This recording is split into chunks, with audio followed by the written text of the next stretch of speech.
जिस तरीके से यूपीएससी, यूपीपीएससी या अन्य कॉम्पिटिटिव एग्ज़ाम्स के सिलेबस पैटर्न बदले जा रहे हैं, उससे अब आपके लिए ये इम्पोर्टेंट हो जाता है कि आप कॉन्स्टिट्यूशन के आर्टिकल 1 से लेके 395 को सीक्वेंस में याद रखें, ठीक?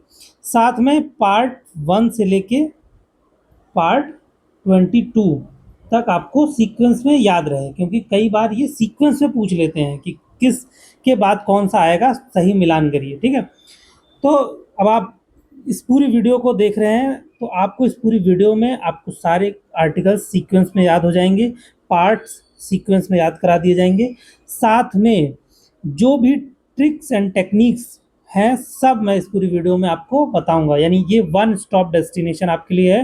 एक वीडियो आपके लिए पूरे कॉन्स्टिट्यूशन का समराइज्ड वर्जन है ये। आपको सब कुछ इसमें कंप्लीट हो जाएगा। अगर आपने अभी तक कॉन्स्टिट्यूशन नहीं पढ़ा है तो ये आपके लिए बेस्ट वीडियो है, बेस्टेस्ट वीडियो है, क्योंकि इसको पढ़ने के बाद अगर आप कॉन्स्टिट्यूशन पढ़ेंगे तो आपको सब कुछ अच्छे से समझ में आएगा। अगर आपने पहले पढ़ लिया है तो ये आपके लिए एक समराइज्ड वर्जन में, मतलब जो डेटा इधर उधर फैला हुआ था ना, इधर उधर डिस्टॉर्टेड वे में था, सब एक सीक्वेंस में आ जाएगा। ये सारे आर्टिकल, सारी चीज़ें एक सीक्वेंस में आपको रखी हुई मिल जाएंगी, जिससे आपको याद करना, सही टाइम पर उसका इस्तेमाल कर पाना आसान हो जाए। चलो, तो अब समझते हैं इस पूरे कॉन्स्टिट्यूशन ऑफ इंडिया को। देखिए, ये 1 मई 2024 का पब्लिश डॉक्यूमेंट है। एक इम्पॉर्टेंट क्वेश्चन जो कहीं भी पूछा जा सकता है वो कि कॉन्स्टिट्यूशन ऑफ इंडिया को कौन पब्लिश करता है? पब्लिश करते हैं ministry of law and justice. लेकिन ध्यान रखने वाली बात है कि कॉन्स्टिट्यूशन ऑफ इंडिया में अमेंडमेंट कौन करता है? ज़रूरी नहीं है कि सिर्फ ये मिनिस्ट्री करे।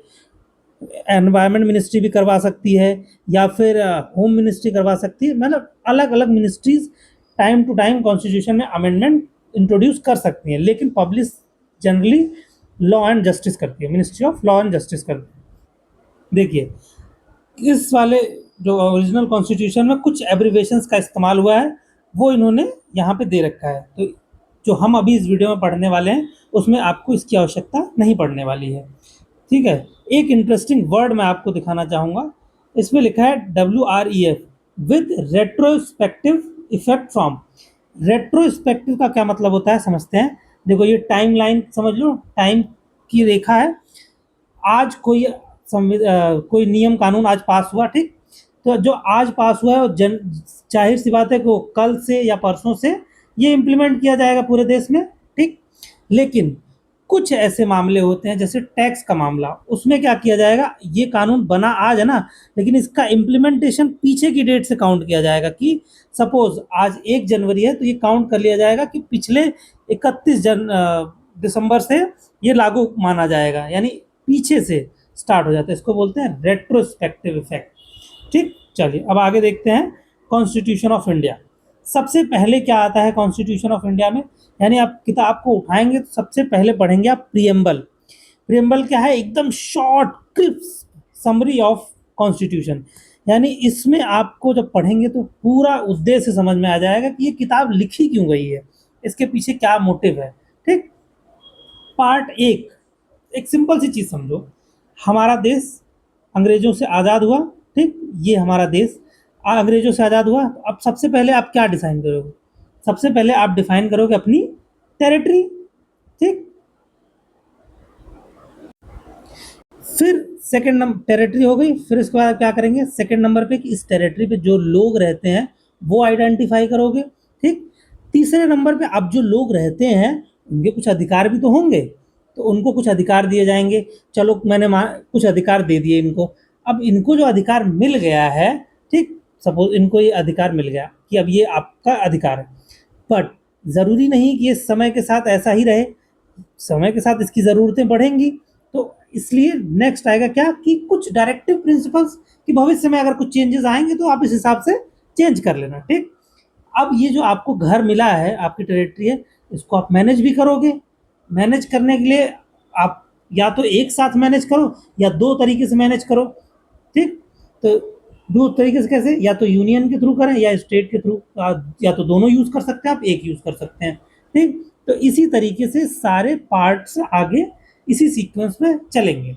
देखो, मैंने समझाया ना कि सबसे पहले क्या हम टेरिटरी अपनी डिसाइड करेंगे। तो सबसे पहला चैप्टर क्या है, पार्ट क्या है? Union and it's territory. Second में हम डिसाइड करेंगे हमारे लोग कौन है, सिटीजन। हम कैसे डिसाइड करेंगे कि कौन है हमारा सिटीजन, ठीक। थर्ड में क्या आएगा, थर्ड पार्ट पे फंडामेंटल राइट्स, ये एकदम मूलभूत अधिकार हैं जो ये लोग रह रहे हैं, इनके मूलभूत अधिकार। अब मूलभूत अधिकार धीरे धीरे समय के साथ बदलेंगे, ज़रूरतें बदल जाएंगी, तो जब ज़रूरतें बदलेंगी तो उनके लिए भी टाइम टू टाइम चेंजेस का स्कोप दे के रखना पड़ेगा ना।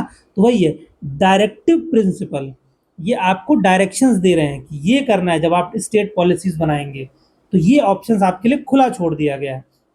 नेक्स्ट, ये अब आप सिटीजन्स हैं, सिटीजन्स के कुछ अधिकार हैं, तो भैया सब कुछ एब्सोल्यूट नहीं मिलेगा, आपके ऊपर कुछ रिस्पॉन्सिबिलिटीज भी डाली जाएंगी कि आप भी तो कुछ करो, ठीक। तो आप भी अपनी जिम्मेदारी निभाओ, तो इसलिए फंडामेंटल ड्यूटीज ये सिटीजन की ड्यूटी है कि आप करें। अब आपका घर जो है सुरक्षित है, इस सुरक्षित घर को सही तरीके से मैनेज करना है, तो कैसे मैनेज करोगे, एक बड़ा सा सर्कल करके, यानी एक सेंट्रलाइज कंट्रोल कर लो, या फिर सेंट्रलाइज और लोकल लेवल पे कंट्रोल कर लो, डिसेंट्रलाइज। तो हमारे देश में सेंट्रलाइज्ड एंड डिसेंट्रलाइज्ड दोनों का इस्तेमाल करते हैं हम, ठीक, इसीलिए फेडरल बोलते हैं। देखो यूनियन है, पार्ट 5 में यूनियन, यूनियन गवर्नमेंट आती है। उसके बाद नेक्स्ट में उसी के बाद आएगी स्टेट गवर्नमेंट, पार्ट 6 में आता है स्टेट गवर्नमेंट। अच्छा चलो 6 पे स्टेट हो गया, स्टेट के अंदर क्या क्या चीज़ें वो हम बाद में से देखेंगे। अभी 7th पे क्या आएगा, 7th जो है यहाँ पे पहले हुआ करता था ABCD करके, अभी 7th को देखो हटा दिया गया है इसमें से। पहले the state in part B of the first schedule, ये अब हटा दिया गया, यानी पार्ट 7 पूरे कॉन्स्टिट्यूशन में एग्जिस्ट ही नहीं करता। अब नेक्स्ट आ जाओ पार्ट 8। पार्ट 8 क्या है, यूनियन टेरिटरी, ये आज आपको दिख रहा है, लेकिन पहले ऐसा नहीं था, पहले यहाँ पे पार्ट C हुआ करता था, उसकी जगह पे अब यहाँ पे सॉरी पार्ट D हुआ करता था, पार्ट D की जगह पे अब यूनियन टेरिटरीज को ऐड कर दिया गया, ठीक। और फिर नेक्स्ट आता है पार्ट 9। पार्ट 9 में आज आपको पंचायत दिखता है, लेकिन पहले पंचायत नहीं था, उस पंचायत जो टॉपिक था उसे हटा दिया गया, अब उसकी जगह पे नया टॉपिक ऐड किया गया है, वो है पंचायत। पंचायत नेक्स्ट इसी के, देखो 9 जो है पंचायत है, 9th का B क्या है, म्यूनसिपैलिटीज, नाइन्थ का A म्यूनसिपैलिटीज, 9th का B है कोऑपरेटिव सोसाइटीज। फिर 10th में क्या है, शेड्यूल्ड एंड ट्राइब एरियाज, ठीक। 10th के बाद आता है क्या, अभी तो आपने ST SC को डिसाइड कर लिया, अब क्या है, जो स्टेट और सेंटर को आपने बनाया इनके बीच में रिलेशन कैसे होंगे ये आप देखेंगे, तो relation between union and the state 11 number chapter में ये आता है। 12 नंबर चैप्टर में आप आएंगे तो देखेंगे कि इसमें क्या है, दोनों के पास पावर और रिलेशंस का आपने बातचीत कर ली। अब नेक्स्ट क्या है कि पैसे कैसे बटेंगे, प्रॉपर्टी कैसे बटेगी, कॉन्ट्रैक्ट्स क्या होंगे, सूट्स क्या होंगे, वो डिसाइड करे जाते हैं पार्ट 12 में। फिर नेक्स्ट आता है पार्ट 13, पार्ट 13 जिसमें trade, commerce, intercourse within the territory of India, territory of India के अंदर कैसे ये करेंगे इसको स्पेसिफाई कर दिया गया है, ताकि कोई स्टेट और यूनियन के बीच में डिफरेंस ना क्रिएट हो। नेक्स्ट, अब आपने पैसे कमा लिए, जरूर पैसे इन्वेस्ट कर लिए, अब क्या करेंगे, एम्प्लॉय रखेंगे, तो एम्प्लॉय क्या है, सर्विसेज, तो सर्विसेज स्टेट और यूनियन के सर्विसेज के बारे में डिस्कस किया जाता है 14वें चैप्टर में।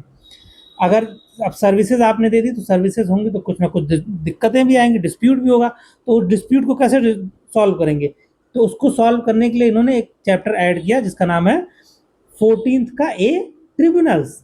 ट्रिब्यूनल्स के थ्रू आप इन्हें सॉल्व करेंगे, जैसे कैट होती है, कैड होते हैं, ये सब सॉल्व करते हैं। फिर नेक्स्ट आता है 15 पार्ट। 15वां पार्ट पे क्या है, अब इलेक्शन होगा, कैसे चुनी जाएगी सरकार, तो पार्लियामेंट में कैसे सरकार चुनी जाएगी, स्टेट लेजिस्लेशन में कैसे सरकार चुनी जाएगी, उसके लिए इलेक्शन। फिर 16th में क्या है, special provision relating to certain classes. Certain classes कौन है, SC ST हो गई, एंग्लो इंडियंस हो गए, वो सारे लोग जो डिप्राइव्ड हैं उनसे रिलेटेड जो स्पेशल प्रोविजंस हैं वो पार्ट 16 में ऐड किए गए हैं। अब नेक्स्ट पार्ट 17 में क्या है, ऑफिशियल लैंग्वेजेस, कि हमारे देश में, क्योंकि इतना बड़ा देश है, आप ये कह दें कि एक पर्टिकुलर लैंग्वेज ही मान्य होगी तो विद्रोह हो जाएगा, और जो कि आप देखते हैं अक्सर होता है, भाषा को लेके बहुत विद्रोह होता है हमारे देश में। उसी प्रॉब्लम को सॉल्व करने के लिए प्रोविजंस इसमें लिखे गए हैं, इसे आप डिटेल में जब पढ़ेंगे तो आप समझ पाएंगे कि जैसे यहाँ पे सुप्रीम कोर्ट और हाई कोर्ट की भाषा इंग्लिश है, लेकिन जब आप डिस्ट्रिक्ट कोर्ट में जाएंगे तो डिस्ट्रिक्ट कोर्ट में इंग्लिश नहीं, वहाँ पे रीजनल लैंग्वेज चलती है। एफआईआर जब आप लिखते थे पहले क्या था, इंग्लिश में ही लिखी जाती थी, लेकिन नहीं, अब जो फरियादी है वो जिस लैंग्वेज में बोलेगा, ये पुलिस की ड्यूटी है कि वो ढूंढ के ले आए ऐसे बंदे को जो उस भाषा को समझ सके और वो उसी लैंग्वेज में एफआईआर को लिखे। आप समझ रहे हो कि कितना बड़ा चेंज आ गया। 1950 में जब ये हमारा ओरिजिनल कॉन्स्टिट्यूशन बना था तब में और 2026 में कितना बड़ा डिफरेंस क्रिएट हो चुका है लैंग्वेज को लेके। मतलब डिसेंट्रलाइज हो रहे हैं हम, जनता के चीज़ों को समझ रहे हैं। नेक्स्ट है पार्ट 18। 18 में क्या है, इमरजेंसी प्रोविजन। इमरजेंसी तीन ही है पूरे देश में, एक है proclamation of emergency, national emergency जिसको बोलते हैं, दूसरा 56 है 356, ये स्टेट इमरजेंसी बोलते हैं, लास्ट है 360, ये है फाइनेंशियल इमरजेंसी। फिर नेक्स्ट आता है 19। अब जो बचा कुचा खुरचन बची है ना, कि कुछ ऐसा चीज़ जो रह गई ना, कहीं किसी पार्ट में नहीं आ पाई ना, तो उसको मिसलेनियस के तौर पर यहाँ ऐड कर दो कि प्रेसिडेंट और गवर्नर के प्रोटेक्शन यहाँ ऐड कर दिया, डिस्क्वालिफिकेशन और अपॉइंटमेंट ऑफ पॉलिटिकल पोस्ट का यहाँ पे ऐड कर दिया गया। ठीक है, अब नेक्स्ट आता है पार्ट 20। पूरे कॉन्स्टिट्यूशन का सबसे इम्पॉर्टेंट आर्टिकल, सबसे इम्पॉर्टेंट पार्ट वो है 20, पार्ट 20। पूरे संविधान में कुछ चेंज करना है तो 368 के तहत ही आप चेंज कर देंगे, इसी का इस्तेमाल करके पूरे कॉन्स्टिट्यूशन में चेंजेस किए जाते हैं। अब नेक्स्ट और इम्पॉर्टेंट, आप इसके बारे में सबसे ज़्यादा सुने हैं, पार्ट 21। आर्टिकल 370 खूब सुना है आपने, आर्टिकल 370 इसी में आता है। इसमें देखो अमित शाह जी ने भी पार्लियामेंट में एक बार बोला था कि ये टेम्परेरी प्रोविज़न था, फिक्स नहीं था। हमारे जो कॉन्स्टिट्यूशन मेकर्स थे उन्होंने इसीलिए 370 में ही ये चीज़ें मेंशन की कश्मीर से रिलेटेड, और टेम्परेरी प्रोविजंस था ये, तो इसे आज नहीं तो कल हटना ही था, तो हट गया, 370 हटा दिया, स्पेशल प्रोविजंस दिए गए थे। अब आप एक चीज़ नोटिस करेंगे कि देखें, जिन भी आर्टिकल्स के साथ अल्फ़ाबेट्स ऐड हैं उनका एक सिंपल मीनिंग है कि वो बाद में ऐड किए गए हैं। यानी इसमें 369, 370, 71 था, ये A B C D E F J तक जो है ना, ये बाद में ऐड किया गया। फिर 372 में देखेंगे आप, ए ऐड किया गया है, फिर 373 आ जाता है। अब एक और इम्पॉर्टेंट चीज़ नोटिस करो कि 379 से लेके 391 तक सारे जो आर्टिकल्स हैं वो रिमूव कर दिए गए हैं, ये ओमिट कर दिए गए हैं। ओमिट का मतलब होता है वापस ले लेना। एक होता है एक्ट, एक होता है ओमिशन। एक्ट का मतलब होता है कि आपने कुछ किया, ओमिशन का मतलब है कि आपसे एक्सपेक्टेड था कुछ करने का, आपने उसे नहीं किया, बट ये चीज़ें इन्होंने इंटेंशनली उसे ओमिट कर दिया, यानी बाहर कर दी, इंटेंशनली हटाई गई। 379 से लेके article 391 original constitution of India में अब नहीं एग्जिस्ट करता। तो अब 392 आ जाएंगे अब डायरेक्ट। जो आर्टिकल 370 हटाया गया, उसको हटाने में सबसे बड़ा रोल 392 का है। इसमें क्या बोलता है ये कि power of president to remove difficulties. क्या डिफिकल्टीज नहीं पता, वेग है। ये कौन डिसाइड करेगा, काउंसिल ऑफ मिनिस्टर्स डिसाइड करेंगे कि क्या है। तो उन्होंने डिसाइड किया कि 370 डिफिकल्टी पैदा कर रहे हैं भाई हमारे देश में, हटा दिया गया। पार्ट 22 देखिए, पार्ट 22 में क्या लिखा गया है, short title commencement authoritative text in Hindi and repeals. देखो शॉर्ट टाइटल में 379 में देखो पूरा कॉन्स्टिट्यूशन लिख दिया गया। अब एंड में इस पूरे कॉन्स्टिट्यूशन को एक नाम भी तो दोगे, तो वो नाम इसमें दिया गया है कि आप इसे क्या बोलेंगे, the constitution of India. Commencement का मतलब क्या है कि ये किस दिन से लागू होगा। जैसे 394 जब आप डिटेल में पढ़ेंगे तो पता चलेगा कि 26 नवंबर 1949 को जो हमारा संविधान बन के तैयार हुआ, तो उसी दिन से कुछ ऐसे आर्टिकल्स थे जिन्हें इम्प्लीमेंट कर दिया गया, बट बहुत से ऐसे आर्टिकल्स थे जिन्हें इम्प्लीमेंट नहीं किया गया, उन्हें वेट किया गया 26 जनवरी 1950 तक के लिए, उस दिन से वो लागू किए गए। ठीक, नेक्स्ट ये देखो बाद में ऐड किया गया कि authoritative text in Hindi language. Hindi बोलने वाले लोग बहुत ज़्यादा हैं, अगर आप उन्हें नहीं सुनेंगे तो आप एक बहुत बड़े मास ऑडियंस को इग्नोर कर रहे हैं। सेम चीज़ बहुत बड़े पार्टीशन का कारण बनी थी पाकिस्तान में। बांग्लादेश में उर्दू बोलने वाले लोग अच्छे खासे हैं, लेकिन उससे बड़ी जनता है बंगाली बोलने वाली। तो आपने बंगाली को तो इम्पोज होने ही नहीं, अलग उस पर हटा के उर्दू इम्पोज कर दी। इसी बेस पे बहुत बड़ा डिस्प्यूट हुआ बांग्लादेश में, जो आज बांग्लादेश है, पहले इसको ईस्ट पाकिस्तान बोलते थे, और अल्टीमेटली वो देश टूट गया। इसके लिए ना देखो, ये सिम्टम्स हमारे देश में भी दिख रहे थे। कब दिख रहे थे? जब पहली बार आंध्र प्रदेश बना, इकलौता प्रदेश है जो किसी भाषा के आधार पर बनाया गया था। तो इसी चीज़ को रोकने के लिए ये चीज़ें करी गई कि आप हर लैंग्वेज को प्रेफरेंस दीजिए, सबको इक्वलिटी दीजिए। इसलिए आप देखेंगे कॉन्स्टिट्यूशन की जो बुकलेट है ना, वो हर लैंग्वेज, ऑफिशियली 22 लैंग्वेजेस हमने एक्सेप्ट की, सब में पब्लिश होती हैं। ठीक। और एक इम्पॉर्टेंट आर्टिकल है 395। इसमें क्या बोलते हैं कि in government of India act 1935 और इंडिपेंडेंस एक्ट 1947, इन दोनों को रिपील करके द कॉन्स्टिट्यूशन ऑफ इंडिया को इम्प्लीमेंट किया जाएगा। तो ये टोटल हमारे 22 पार्ट। एक बार हम फिर से इसे बहुत क्विक में समझ लेते हैं। पार्ट्स ऑफ इंडियन कॉन्स्टिट्यूशन क्या है? मैंने क्या बताया था कि सबसे पहले हमारा घर, घर के लोग, लोगों के राइट्स को बढ़ने की आज़ादी और लोगों की एक जिम्मेदारी। फिर जो घर के अंदर सामान है उसे कैसे आप मैनेज करोगे, आप या तो इकलौता पूरा कंट्रोल रखो या थोड़ा थोड़ा पावर लोगों में बांट दो। ठीक। फिर इसके बाद आप अंदर कैसे कैसे डिस्ट्रीब्यूट करेंगे वो समझते हैं। तो पार्ट ए क्या हो गया? Union and it's territory. 2 हो गया सिटीजनशिप। 3 हो गया फंडामेंटल राइट। 4 हो गया directive principle of state policy, यानी जिसको बोलते हैं डीपीएसपी। 4th का ए हो गया फंडामेंटल ड्यूटीज। 5th हो गया द यूनियन। 6th हो गया द स्टेट। 7th हटा दिया गया है। 8th the union territories. 9th the panchayat. 9th का ए म्यूनसिपैलिटीज। 9th का बी कोऑपरेटिव सोसाइटीज।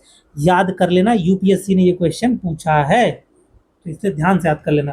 पीसीएस भी पूछता है, पीसीएस ने भी कई बार पूछा है। 10th है scheduled and tribes area. 11th में क्या है? रिलेशन बिटवीन किसके बीच में? रिलेशन यूनियन एंड स्टेट के बीच में।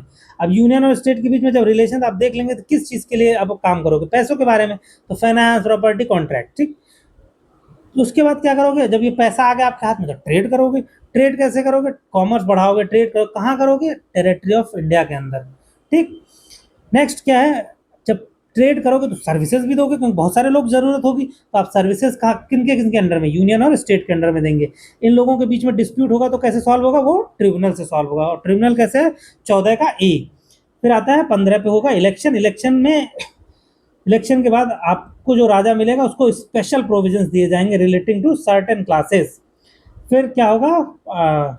17वां लैंग्वेज आएगी। लैंग्वेज के साथ आप क्या करेंगे? 18 में इमरजेंसी प्रोविजंस देंगे, और 5 में जो बची कुची खुर्चन होती है वो 19 में आके मिसलेनियस बन जाएगी, और 20 में 20 में आपको XX में मिलेगा अमेंडमेंट। 21 में क्या मिलेगा? Temporary provision 370। 22 में क्या मिलेगा? टाइटल और रिपील। तो यहाँ पे आपका पूरे parts of Indian constitution complete होता है। लेकिन अब मैं इसके अंदर डिटेल में आपको आर्टिकल 1 से लेके चीज़ें बताता चलूँगा कि कौन से आर्टिकल्स किसके बाद आते हैं, कैसे हैं, बेसिक चीज़ें हम सब समझेंगे। तो ये रहा हमारा आर्टिकल 1। पहले पार्ट को समझने के लिए देखो, एक सिंपल सा ये डायग्राम समझो। ये हमारा भारत। ठीक। हमारे भारत के अंदर की टेरिटरी आर्टिकल 1। हम बाहर की कोई टेरिटरी अपने देश में ले जोड़ दें तो वो आर्टिकल 2। हम अपने घर के अंदर की टेरिटरी को तोड़ मरोड़ दें वो आर्टिकल 3। अब क्या है? आर्टिकल 2 यानी एडमिशन, आर्टिकल 3 यानी अल्टरेशन। अगर हम कुछ करते हैं तो वो पूरे संविधान में अमेंडमेंट नहीं माना जाएगा, ये बात कहता है आर्टिकल 4। अब आप ये समझो, देखो, आई होप आपको ये मैप समझ में आया होगा। अब आप इसे पढ़ो। आर्टिकल 1 क्या बोलता है? Name and territory of the union. इसी के अंदर आपके पूरे टेरिटरी ऑफ इंडिया को डिफाइन किया जाता है। सेकंड क्या बोलता है? एडमिशन और एस्टेब्लिशमेंट ऑफ न्यू स्टेट्स, यानी बाहर से किसी देश को ऐड कर लिया, जैसे सिक्किम को हमने किया था। ठीक। अब आप सोचोगे ये क्यों ओमिट कर दिया गया? ओमिट इसलिए किया गया क्योंकि सिक्किम को पहले 1 साल तक के लिए हमारे साथ एज अ एसोसिएटेड स्टेट के तौर पर रखा गया था, कि अगर इनको लगा कि ये जुड़ना चाहते हैं तो जुड़ेंगे। तो इन्होंने डिसाइड किया कि हमें जुड़ना है, तो 1 साल के बाद जब इसे कॉन्स्टिट्यूशन में अमेंडमेंट करके इसे इंडिया का हिस्सा बना लिया गया, सिक्किम को। ठीक। Next 3, formation of new state, alteration और एरिया बाउंड्रीज और name of the existing states. इसी के तहत उत्तर प्रदेश से काट के उत्तराखंड बना, बिहार से काट के झारखंड बनाया गया, मध्य प्रदेश से काट करके छत्तीसगढ़ बनाया गया, आंध्र प्रदेश से काट करके तेलंगाना बनाया गया, पेप्सी को तोड़ ताड़ के हरियाणा, पंजाब और दिल्ली, ये सारे एरियाज को बनाया गया, हिमाचल प्रदेश। 4th आर्टिकल क्या बोलता है, law made under article 2 and 3 to provide for the amendment of 1st and 4th schedule and supplement incidental and consequential. मतलब इसका कहने का है, देखो जब आप आर्टिकल 1 पढ़ोगे ना डिटेल में, तो इसमें क्या एक बहुत बड़ी लिस्ट दी गई है, तो जो उन लिस्ट को इस कॉन्स्टिट्यूशन के अंदर आप लिखने बैठोगे ना, तो कॉन्स्टिट्यूशन बहुत बड़ा हो जाएगा, तो इसको हटा के आगे शेड्यूल बना दिया गया, वरना ये सीक्वेंस बहुत बड़ा हो जाएगा ना। तो उस शेड्यूल में पहला शेड्यूल जो है ना, वो टेरिटरी के नाम है। टेरिटरी के नाम क्या, हर एक स्टेट का बाउंड्री, नाम, एरिया सब लिखा हुआ है। फिर शेड्यूल 4 है, शेड्यूल 4 क्या है, राज्यसभा की सीटें। राज्यसभा की जो सीटें होती हैं वो हमारे टेरिटरी के बेस पे डिसाइड करी जाती हैं, लोगों के जनसंख्या और अलग अलग फार्मूला और ये सब चीज़ें इस्तेमाल होती हैं, वो हम बाद में समझेंगे। बट आप ये समझ लो कि शेड्यूल 1 और शेड्यूल 4 में चेंजेस करा जाएगा, लेकिन एक कॉन्स्टिट्यूशनल अमेंडमेंट नहीं माना जाएगा। ठीक। अब आ जाओ पार्ट 2 पे। पार्ट 2 क्या है, अभी आपने अपनी ज़मीन डिसाइड कर ली, अब ज़मीन पे रहेंगे कौन, वो डिसाइड कर लेते हैं। ठीक, चलो ऐसे समझते हैं। हमारा देश आज़ाद हुआ, ठीक, हमारा देश प्यारा भारत आज़ाद हुआ, पाकिस्तान से छुटकारा मिला, और तो हमारा ही बेटा है, तो पाकिस्तान से जब मतलब हमारे पास से चला गया, तो कंडीशंस क्या हो सकती हैं। सबसे पहली चीज़ कि जो हमारे घर के लोग हैं, आर्टिकल 5, हमारे घर में जो लोग आए हैं बाहर से, आर्टिकल 6, यानी पाकिस्तान से जो इंडिया में आए हैं। अब हमारे घर से भी तो कुछ लोग गए हैं, हमारे घर से बहुत सारे लोग पलायन करके पाकिस्तान चले गए, जो आज भुगत रहे हैं। तो इंडिया से पाकिस्तान गए हुए लोग, आर्टिकल 7 उससे रिलेटेड प्रोविजन। अब देखो, एक चलो ऐसे समझो, घर के अंदर आने का एक रास्ता, पाकिस्तान से आ गए, घर से बाहर जाने के 3 रास्ते। पहला है कि पाकिस्तान चले गए, दूसरा है कि आउट हैं घर के मेंबर ही, लेकिन घर से बाहर गए घूमने टहलने, सब्जी वब्जी लेने, फिर वापस आ जाएंगे। ठीक। तीसरा तरीका क्या है कि घर से बाहर निकले, इनको बाहर की चीज़ें पसंद आ गई और वहीं रह गए। जैसे आप कहीं पढ़ने आए हो, अब आपको सपोज दिल्ली, मुंबई या कहीं भी आपको वो जगह पसंद आ गई, घर से निकले, आप अपने घर के मेंबर रह तो हैं, ज़रूरत पड़ने पे टाइम टू टाइम आप होली दिवाली घर चले गए, लेकिन एक टाइम ऐसा आया कि आप अपने घर को ही छोड़ के बाहर सेटल हो गए, तो आपका अब कुछ अपने घर से लेना देना नहीं रहा। तो बस अब समझो बेसिक, घर के मेंबर आर्टिकल 5, पाकिस्तान से आए हुए लोग आर्टिकल 6, इंडिया से पाकिस्तान गए हुए लोग आर्टिकल 7, घर के बाहर गया हुआ मेंबर जो वापस आ जाएगा वो आर्टिकल 8, घर को ही छोड़ देने वाला मेंबर वो आर्टिकल 9। अब जो घर के मेंबर हैं उनकी सदस्यता बनी रहेगी आर्टिकल 10। ये कौन इंश्योर करेगा, पार्लियामेंट। पार्लियामेंट कौन है, हमारे देश के लोग डिसाइड करने वाले हैं। ठीक, इसीलिए उसका नाम हाउस ऑफ द कॉमन है, sorry house of the people है। तो यही आर्टिकल 5 में लिखा, citizen at the commencement of the constitution, यानी कॉन्स्टिट्यूशन जब बना था, कमेंसमेंट हुई थी तब 26 जनवरी 1950, उस दिन से। फिर rights of citizen certain persons who have migrated to India from Pakistan, rights of citizen of certain migrants to Pakistan, rights of citizen of certain province to Indian origin residing outside India. 9th में क्या है, जिसने voluntarily acquire कर लिया citizenship foreign states की। 10th क्या है, continuation of citizen right. 11th क्या, पार्लियामेंट इसे रेगुलेट करेगी। ठीक, अब देख लेते हैं पार्ट 3। पार्ट 3 इस पूरे संविधान की जान है। पूरे संविधान की जान क्यों है, क्योंकि यही आप नागरिकों को अधिकार देती है। अभी जंतर मंतर पे जो प्रोटेस्ट हुआ, वो प्रोटेस्ट कैसे हुआ, कहाँ से वो अधिकार मिल गया कि आप पीसफुल प्रोटेस्ट कर पाएंगे। जंतर मंतर एक official announced declared peaceful protest site है, यानी आप भी कल को अगर प्रोटेस्ट करना चाहते हैं और चाहते हैं कि जंतर मंतर में आप जाके करें, तो आप एक बाकायदा रिटन प्रोसीजर है, आप वैसे फॉलो करिए और जाके जंतर मंतर पर प्रोटेस्ट करिए, कोई नहीं रोकेगा आपको। इवन आपको पुलिस भी मिलेगी सिक्योरिटी करने के लिए, देख रेख के लिए, कि आप कुछ गलत एक्टिविटी भी ना कर दो। ठीक। तो फंडामेंटल राइट्स अभी बताऊंगा कि कहाँ वो अधिकार मिलता है। इसमें क्या है, देखो 6 चीज इंपॉर्टेंट है। ये तो जनरल प्रोविजंस हैं। सबसे इंपॉर्टेंट क्या है, right to equality, right to freedom, right against exploitation, right to freedom of religion. फिर नेक्स्ट क्या है, कल्चर एंड एजुकेशनल राइट। फिर नेक्स्ट क्या आता है, saving of certain laws. And last में आता है राइट टू कॉन्स्टिट्यूशनल रेमेडीज। इसी को संविधान की आत्मा बोलते हैं, आर्टिकल 22, ये बाबा साहब अम्बेडकर ने बोला था। फंडामेंटल राइट्स में आर्टिकल 12 क्या बोलता है, डेफिनेशन है। किसकी डेफिनेशन है, स्टेट की डेफिनेशन है। 13 में क्या है कि वो लॉ, कस्टम, रूल्स, रेगुलेशंस, कोई भी ऐसी चीज जो आपके फंडामेंटल राइट्स को वायलेट करेगी वो हट जाएगी, अपने आप नल एंड वाइड हो जाएगी, ऐसा आर्टिकल 13 कहता है।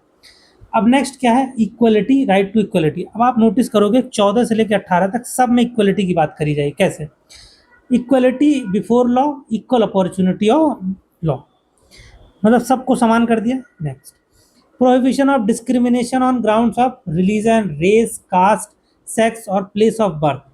अब नोटिस करो कि 1, 2, 3, 4, 5, सिर्फ इन 5 चीज़ों के बेस पे आपके साथ डिस्क्रिमिनेशन नहीं किया जा सकता। लेकिन ऐसा नहीं है कि आपके साथ डिस्क्रिमिनेशन नहीं किया जा सकता, करा जाता है। Right to reside, place of reside के बेस पे आपके साथ डिस्क्रिमिनेशन किया जा सकता है। एग्जाम्पल, आप यूपी के रहने वाले हैं तो आपने फॉर्म भरा यूपी पीसीएस का, ठीक, आपको जनरल कैटेगरी से हैं तो जनरल वाला मिलेगा, एससी कैटेगरी से हैं तो एससी वाला, ओबीसी कैटेगरी से हैं तो ओबीसी कोटा मिलेगा, ठीक। लेकिन अगर कोई बंदा यूपी के बाहर से यही फॉर्म भरे तो उसे जनरल में काउंट कर दिया जाएगा, उसे एससी एसटी वाला अगर होगा भी ना तो भी उसे नहीं मिलेगा अधिकार। यहाँ डिस्क्रिमिनेशन हो रहा है। ये डिस्क्रिमिनेशन नहीं है, ये पॉजिटिव डिस्क्रिमिनेशन है उन लोगों के साथ जो इस प्रदेश में रहते हैं। भाई इस प्रदेश में रहने का कुछ तो उनको बेनिफिट मिलना चाहिए ना, तो इसलिए पॉजिटिव डिस्क्रिमिनेशन है और ये अलाउड है, ये हमारा संविधान भी अलाउ करता है।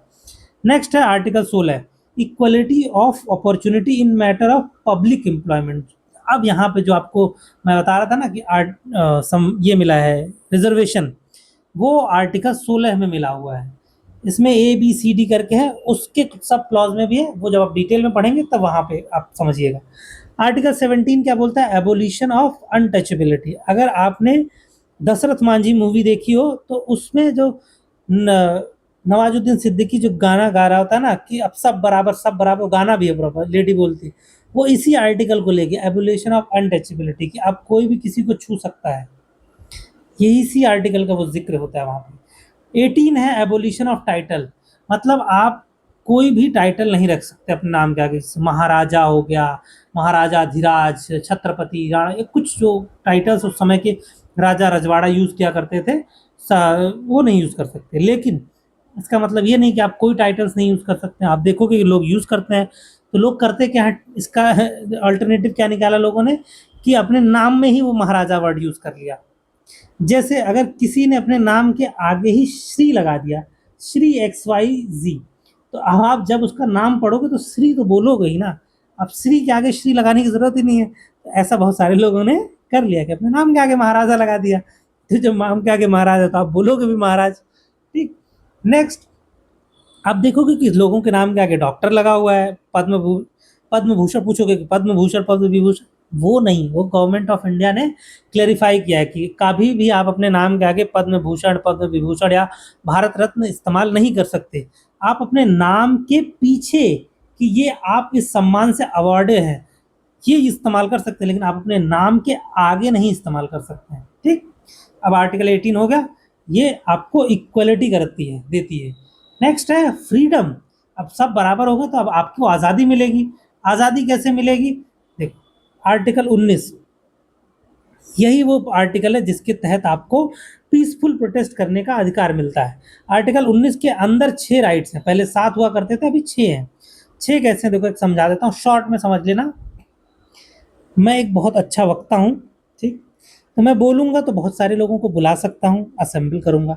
जब बहुत सारे लोग मेरे साथ जुड़ेंगे तो मैं उन्हें जोड़ के एक एसोसिएशन बना लूँगा, ठीक? मैंने एसोसिएशन बना लिया।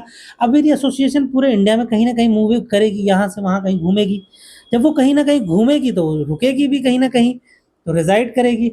और जब वो घूमेगी कहीं रेज़ाइड करेगी, जब रहेगी कहीं, सपोज़ यहाँ रुक गई अब यहाँ इन्होंने घर बना लिया, तो भैया खाने-पीने के लिए भी तो कुछ चाहिए। तो ये खाने-पीने के लिए अपना व्यापार बनाएँगे, बिज़नेस करेंगे। तो बस यही है कि आप पीसफुल मतलब आप स्पीच देखते हैं, right to freedom of speech, यानी 19 का 1, 19 का 2 क्या है, असेंबली, 19 का 3 क्या है, आप एसोसिएशन बना सकते हैं, 4 क्या है, आप घूम सकते हैं, 5 क्या है, आप रिसाइड करते हैं, 6 क्या है, आप कोई भी ट्रेडिशन या ट्रेड कर सकते हैं पूरे इंडिया के अंदर। बट एक 7 करके आर्टिकल 7 क्लॉज था, वो हटा दिया गया। उसे हटाया क्यों गया? क्योंकि वो आपको प्रॉपर्टी का अधिकार देता था, जिसे फर्स्ट कॉन्स्टिट्यूशनल अमेंडमेंट के तहत हटा दिया गया। अब वो आपका कॉन्स्टिट्यूशनल राइट्स ना होके आपका कानूनी अधिकार हो चुका है, लीगल राइट्स हो गया, 300A में डाल दिया गया। अब देखो 19 में आपको सारे फ्रीडम मिल गए। अब 20 में देख लीजिए, आर्टिकल 20 में protection in respect of conviction for offences, कि आप कन्विक्ट हो उससे कुछ आपके राइट्स हैं। ये भी डिटेल में है, जब हम डिटेल में पढ़ेंगे तो वहाँ पढ़ेंगे इसको। 21 राइट टू लाइफ जो बोलते हो ना, वो यहीं पे protection of life and personal liberty, यानी आपने अगर फ़ोन पे अपने लॉक लगा रखा है ना, तो ये लॉक भी कोई नहीं खोल सकता। इसके लिए भी आप केस कर सकते हो। समझ रहे हो? ये है। आप हेलमेट पहनते हो, अपनी सुरक्षा के लिए पहनते ही पहनते हो, दूसरों की सुरक्षा के लिए भी पहनते हो। आप गाड़ी का पोल्यूशन बनवाते हो, क्यों बनवाते हो? वो इसी के अंदर आता है, आर्टिकल 21 के अंदर, कि आप गाड़ी का पोल्यूशन बनवाए क्योंकि आप अपने एक्शन से दूसरे के लाइफ और लिबर्टी पे हार्म पहुंचा रहे हो। इसलिए आर्टिकल 21 के तहत आपको पोल्यूशन बनवाना पड़ता है। आर्टिकल 21 का ए, राइट टू एजुकेशन, यहाँ पे हमारे देश में देखो 1950 में जब ये संविधान लागू हुआ, तब ये एडेड नहीं था, फंडामेंटल राइट्स में नहीं काउंट होता था। लेकिन अब इसे फंडामेंटल राइट्स जानबूझ के बनाया गया 2002 में।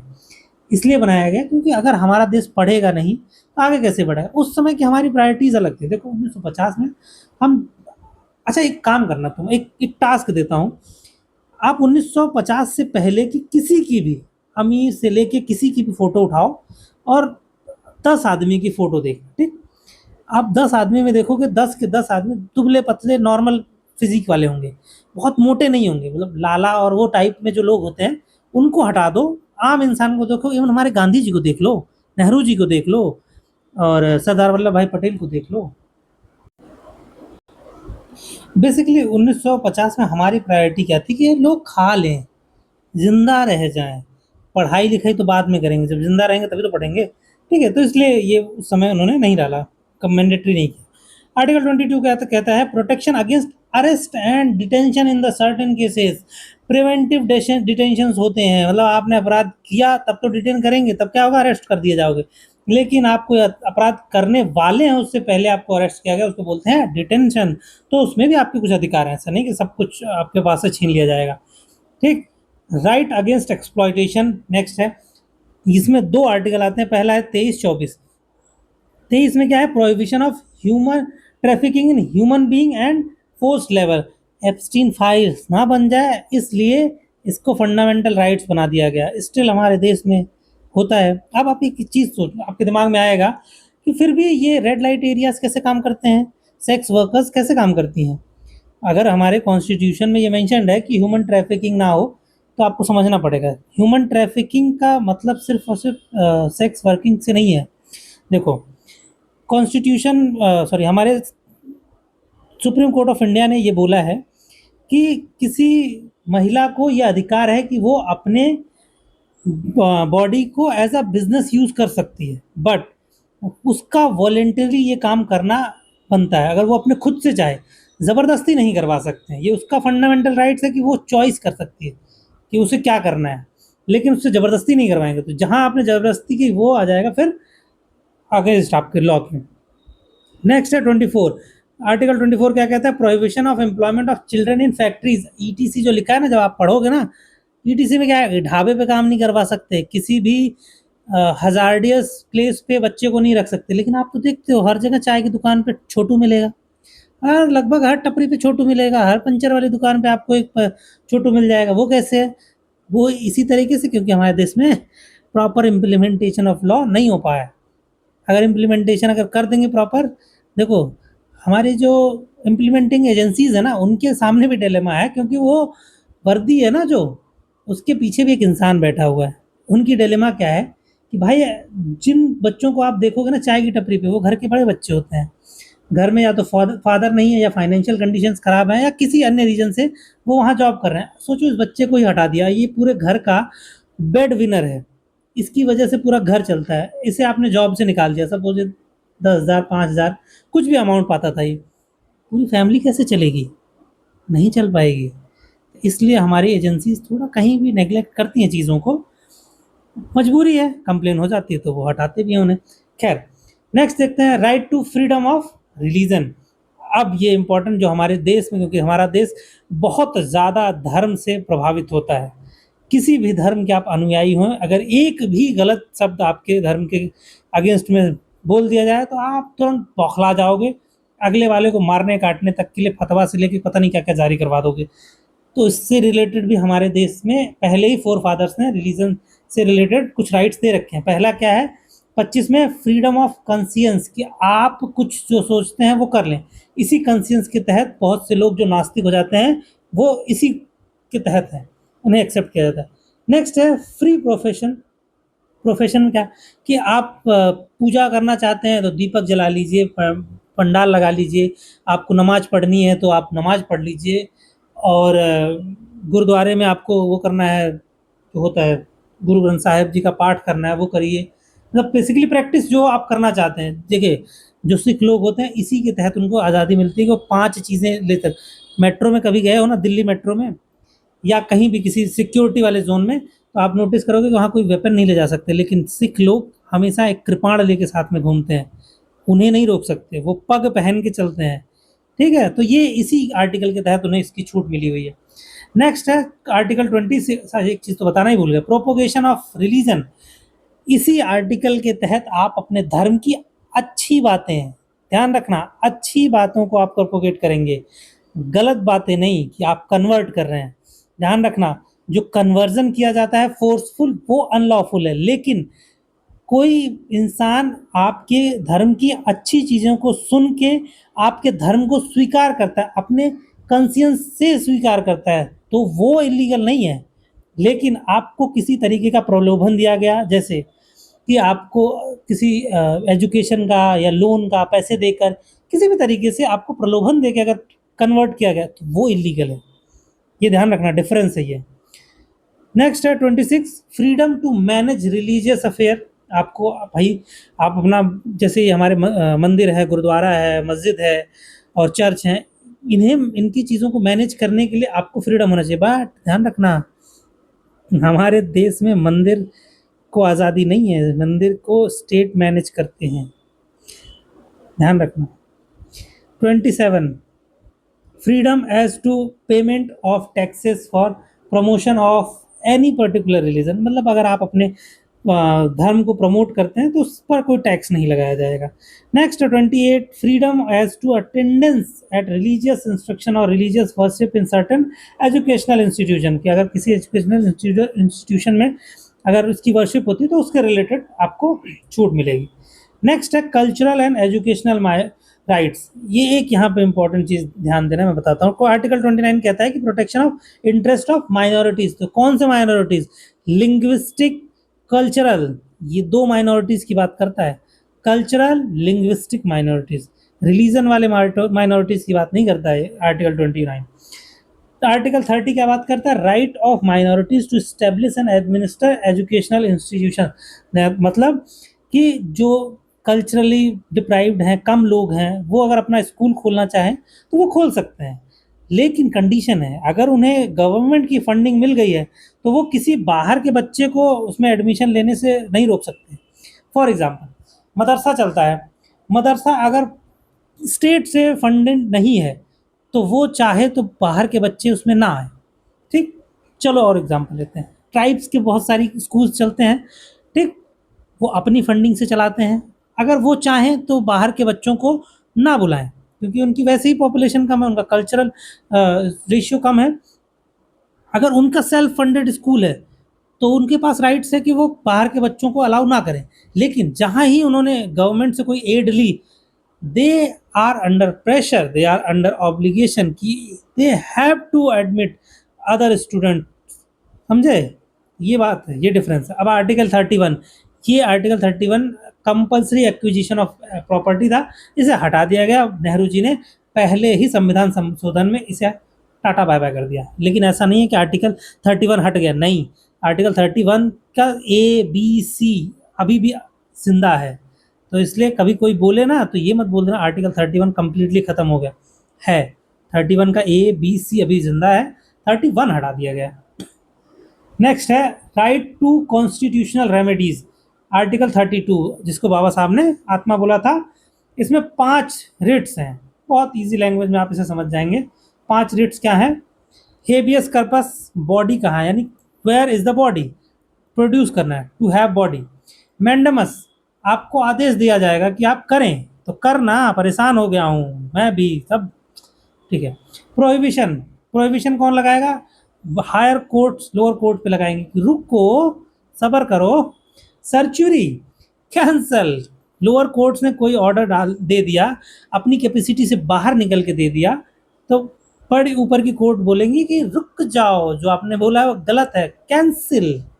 ठीक। नेक्स्ट है को वारंटो, हिंदी में बोलते हैं अधिकार परीक्षा, कि किस हैसियत से आप ये बात जो काम कर रहे हो। सपोज आप हॉस्पिटल में गए, कोई बंदा सुई लगाया जा रहा है, लगाने जा रहा है, तो आप पूछोगे ना कि बच्चा आप हो कौन? नर्स हो, डॉक्टर हो, आप इस स्टाफ हो, कौन हो बताओ? अगर आप पब्लिक अथॉरिटी हैं तो आप पास कहाँ से अथॉरिटी मिली? तो वो को वारंटो पूछा जाता है। 33 पे आ जाओ। आर्टिकल 33 कहता है power of parliament to modify rights conferred by this part and this application to force, यानी पार्लियामेंट इस पूरे जो पार्ट का जो आर्टिकल्स हैं उन्हें इम्प्लीमेंट करवाएगा। 34 क्या कहता है? मार्शल लॉ जहाँ लगेगा वहाँ पे राइट्स हटा दिए, कुछ एरियाज में ले लिए। एक चीज़ और ध्यान रखना, मार्शल लॉ जब लगता है ना, इसी राइट आर्टिकल के तहत जो लोग सीक्रेट सर्विसेज में काम करते हैं, आर्मी में कुछ जगहों पे काम करते हैं, स्पेसिफिक पोस्ट, उनमें डिटेल में मेंशन होता है कि भैया आपका कोई फंडामेंटल राइट नहीं है, मतलब आपकी कोई प्राइवेसी वेवेसी नहीं है। अगर आप इस जॉब में आ गए तो आप जो कुछ भी कहेंगे करेंगे वो सब पब्लिक का है। तो आप उसे राइट टू प्राइवेसी के तहत ये ना बोल सकते कि नहीं नहीं हम नहीं देंगे। वो स्टेट आपसे जब चाहे जहाँ चाहे निकलवा सकती है वो इन्फॉर्मेशन, वैसे भी निकलवा लेती है स्टेट जब ज़रूरत पड़ जाती है, लेकिन कंडीशन है कुछ क्रिमिनल एक्टिविटीज़ वगैरह आपने की हो तो। चलो आर्टिकल 35 देखते हैं। देखो हाँ, एक और बात है, कई बार पूछा गया, एक दो बार क्वेश्चन पूछा गया कि मार्शल लॉ डिफाइंड है कॉन्स्टिट्यूशन में। नहीं है, कहीं नहीं है, सिर्फ ये वर्ड है पूरे कॉन्स्टिट्यूशन में, मार्शल लॉ कहीं नहीं डिफाइंड है। 35 क्या है? प्रोविजन जो है वो कौन बनाएगा? लेजिस्लेशन बनाएगा। ऑब्वियसली हमारे देश की पार्लियामेंट को ही हम चुन, पार्लियामेंट के मेंबर्स को हम चुन के भेजते हैं, तो उन्हीं को हमने पावर दे रखी कि आप बनाओ, आप ही डिसाइड करो कि हमारे देश में क्या कानून होगा, और फिर आप ही उस कानून को तोड़ देना, ठीक है। फिर आप ही महिलाओं को सुरक्षा के कानून बनाना, और आप ही में पता चला 30-40 केस लगे हुए हैं। खैर, हमारा देश है ऐसे। Part 4, directive principles of state policies. मुझे कई बार हंसी आती है, हमारे देश की जनता कितनी आंख पे पट्टी बांध के जाती है जिन लोगों के ऊपर गंभीर आरोप, मर्डर के, रेप के, और संगीन अपराधों के, इससे खैर इससे ज़्यादा क्या संगीन होगा, इतने गंभीर आरोपों को होने के बावजूद उन्हें जिता दिया जाता है। वो मेंबर ऑफ पार्लियामेंट बन के बैठते हैं, या फिर मेंबर ऑफ लेजिस्लेटिव असेंबली बनते हैं। जनता है, किसी को कुछ भी कर सकती है। खैर, part 4, directive principles of state policy. Definition है 36। चलो इसको समझने का छोड़ो ना, मैं बहुत शॉर्टकट समझाता हूँ, सब याद हो जाएगा, छोड़ो ये ऐसे समझो। आर्टिकल 36 क्या कहता है? Definition of state. 37 क्या कहता है? जो इसमें है ना उसकी एप्लीकेबिलिटी, ये एप्लीकेबल ही नहीं है। कहीं जाओगे कोर्ट में बोलोगे ये लिखा है संविधान में, दे दो, कोर्ट एक थप्पड़ मारेगा तक, निकल ऐसे। साफ साफ लिखा 37 में कि ये एप्लीकेबल स्टेट के ऊपर है, ये आप इसे इन्फोर्स नहीं करवा सकते। 38 में क्या है, फर्स्ट डीपीएसपी शुरू होता है। प्रियम्बल में जो लिखा गया है वो समझ लो। प्रियम्बल में क्या लिखा है, जस्टिस किस चीज़ की, सोशल इकोनॉमिक पॉलिटिकल, तो वो 38 में आता है। नेक्स्ट क्या है कि reduce inequality in income, status, facilities and opportunities, ये आर्टिकल 38 में आता है। 39 में क्या है, सर्टेन प्रिंसिपल्स, सर्टेन प्रिंसिपल्स के लिए याद रखो एलडीसी पीएचसी। एल से क्या है, लाइवलीहुड एडिक्वेट होना चाहिए मेल फीमेल का। डी से क्या है, डिस्ट्रीब्यूशन ऑफ मटेरियल रिसोर्सेज सही तरीके से होना चाहिए। सी से क्या है, कॉन्सेंट्रेशन ऑफ वेल्थ ना हो जाए।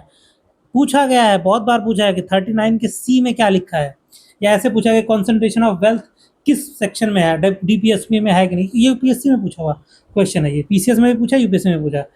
फिर नेक्स्ट है डी का, यानी P, pay equal for equal work. E H, health sustainable, unsustainable vocation. F में क्या है, चिल्ड्रन ग्रोथ सेक्सुअल एक्सप्लॉयटेशन से बचाना है।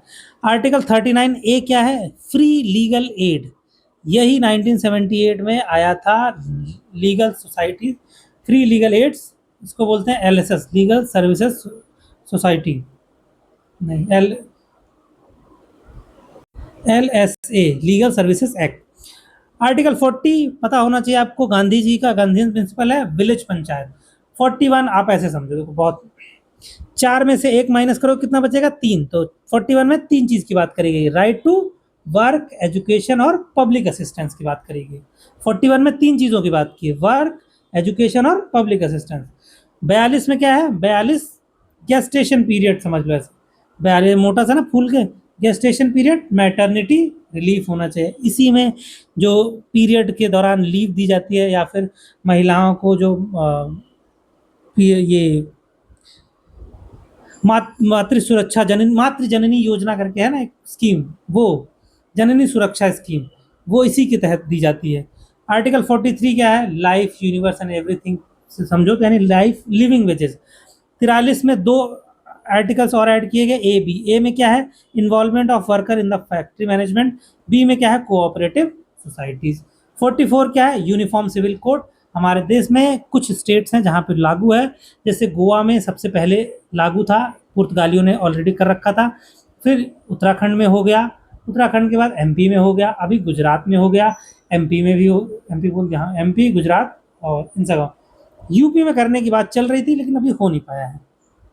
नेक्स्ट है आर्टिकल 45, 4 में से 5 घटाओगे तो 1 बचेगा, -1 वैसे आता है बट समझने के लिए हम 1 रखेंगे। 1 साल पर क्या होगा, बचवा को जो है अर्ली एजुकेशन केयर और चाइल्डहुड केयर दीजिए और उसको एजुकेशन दीजिए। 46 क्या है, 46 जो है 4 में से 2 घटाओगे तो 2 बचेगा, तो SC ST के लिए 46। 47 क्या है, AK47, यानी हेल्थ को ध्यान में रखना, इम्प्रूव करना और अल्कोहल वगैरह, ड्रग्स वगैरह इनको बैन करना, ये गांधी जी का प्रिंसिपल है। 48 इसको हिंदी में बोलेंगे 48, तो 48 से अड़ियल साढ़, ऐसे समझो 48 अड़ियल साढ़। अड़ियल साढ़ मतलब क्या, साढ़ एक जानवर है तो एनिमल हस्बेंड्री। अब एनिमल की बातचीत अगर 48 में हो रही है तो कोई आर्टिकल ऐड करना है जानवरों यानी इन्वायरमेंट से रिलेटेड, तो कहाँ करोगे, 48 की ए में करोगे, तो 48 का ये एनवायरमेंट। 49 क्या है, 49 49 फोर्ट पर 40 ऐसे करके याद रखो, फोर्ट एंड कल्चरल साइट्स के बारे में बात की गई 49 पे। 50-50 मतलब अलग अलग, जुडिशरी एंड एग्जीक्यूटिव की पावर जो है सेपरेट होंगी। 51 में 1 का आई से इंटरनेशनल पीस हम प्रमोट करेंगे, तो आप इसको पढ़ने की ज़रूरत मुझे नहीं लगता है। अब आगे देख लिए पार्ट 4 का ए, फंडामेंटल ड्यूटीज़। इसकी एक शॉर्टकट ट्रिक मैंने ऑलरेडी वीडियो बना के डाल दी है, 2-3 मिनट की है, देख लेना जाके वहाँ पे, उसे रिपीट करने में, डिप्रिटेशन करने से वीडियो लंबी होगी। 51 का ए, फंडामेंटल ड्यूटीज़, मैं यहाँ पे अभी कोने पे पिन कर देता हूँ, आप यहाँ पे देख लेना। नेक्स्ट पार्ट है यूनियन। अब आप यहाँ पे नोटिस करो, आर्टिकल्स से ज़्यादा आपको सीक्वेंस समझना चाहिए। यूनियन में सबसे पहले चैप्टर क्या है, एग्जीक्यूटिव। एग्जीक्यूटिव कौन, जो इस नियम कानून को बनाएंगे, कौन, प्रेसिडेंट एंड वाइस प्रेसिडेंट। फिर एग्जीक्यूटिव चैप्टर के अंदर प्रेसिडेंट वाइस प्रेसिडेंट आए, फिर council of ministers, attorney general of India, notice करते जाना, कंडक्ट ऑफ गवर्नमेंट बिजनेस, ये आता है पूरा एग्जीक्यूटिव के अंदर, चैप्टर 1 के अंदर। चैप्टर 2 क्या है, आप पार्लियामेंट आता है। पार्लियामेंट में जनरल क्लॉज, फिर आता है ऑफिसर्स ऑफ पार्लियामेंट, ठीक। नेक्स्ट आता है फिर conduct of business, disqualification of members, power, privileges, immunities of the parliament members, फिर लेजिस्लेटिव प्रोसेस आता है, फिर प्रोसीजर इन फाइनेंशियल मैटर्स आता है। नेक्स्ट क्या है, प्रोसीजर जनरली आता है।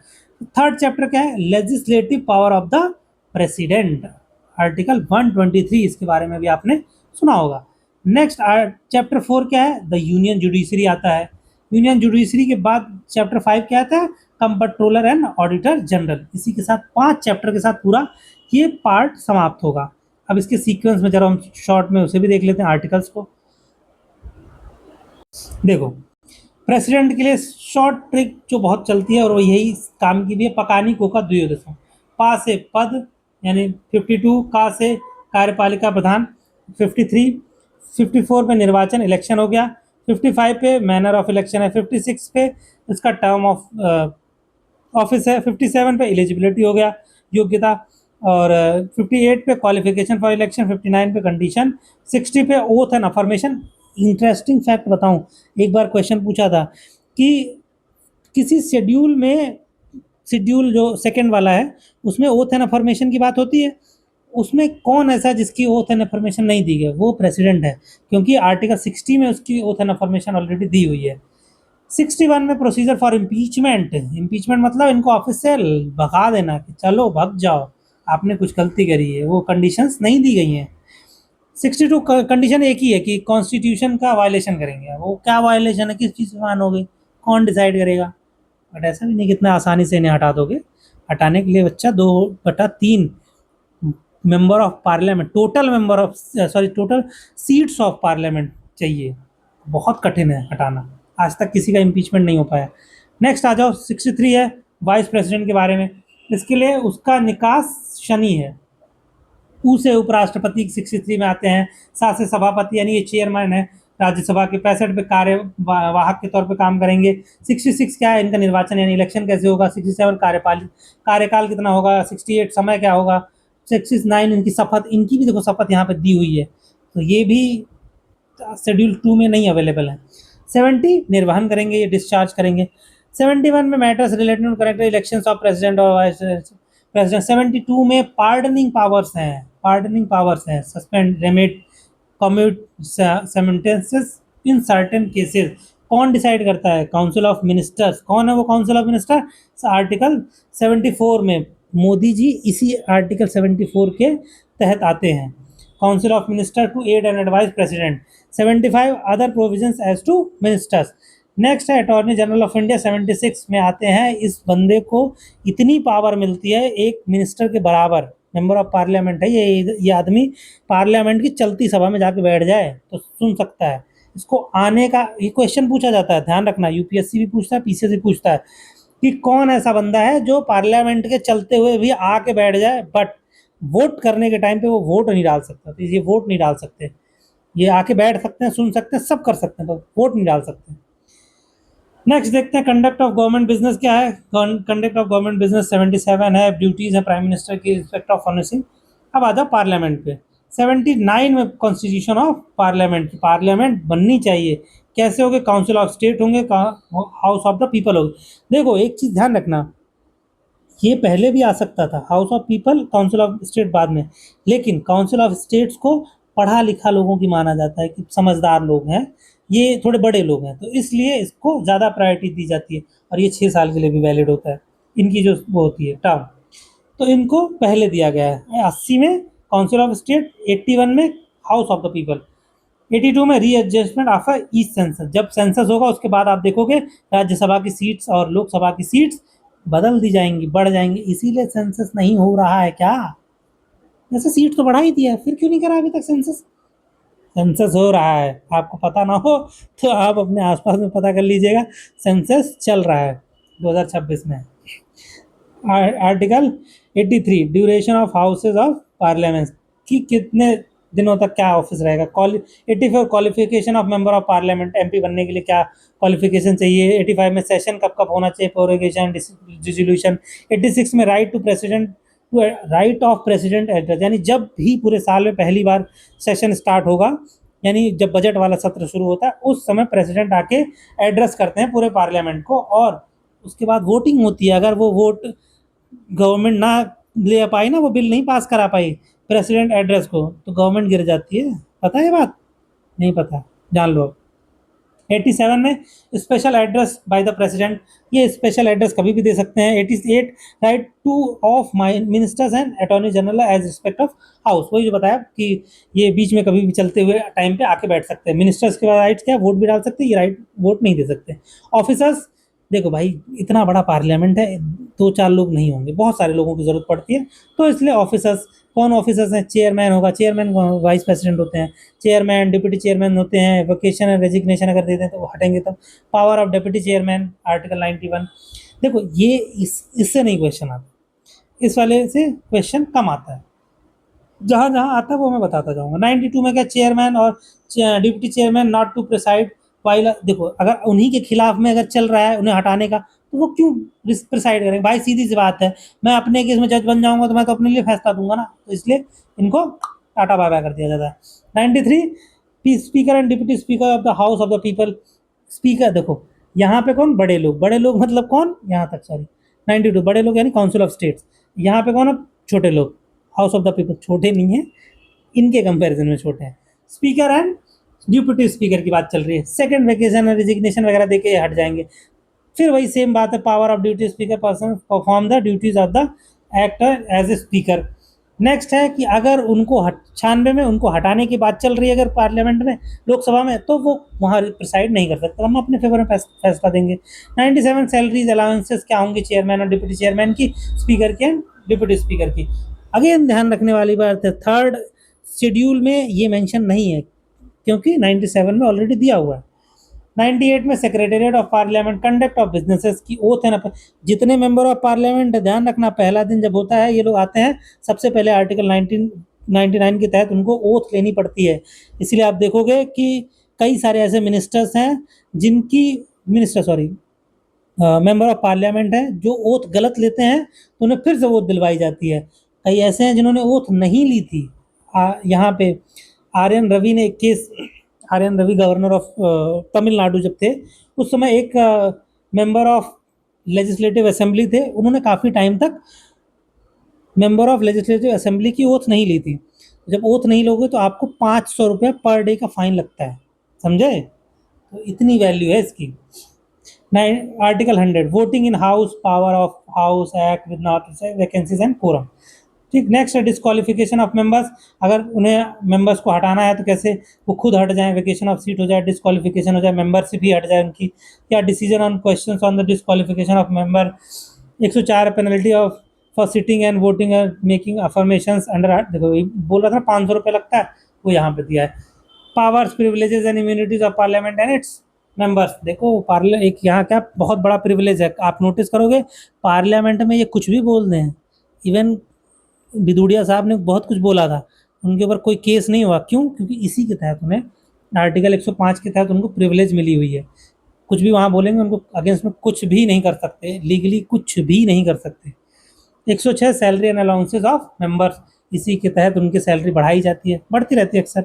107 legislative procedures provisions to introduce and passing of bill, joint sitting के बारे में बात की गई। 108 देखो कॉन्स्टिट्यूशन अमेंडमेंट बिल अगर है कोई तो उसके लिए जॉइंट सिटिंग नहीं हो सकती, ध्यान रखना।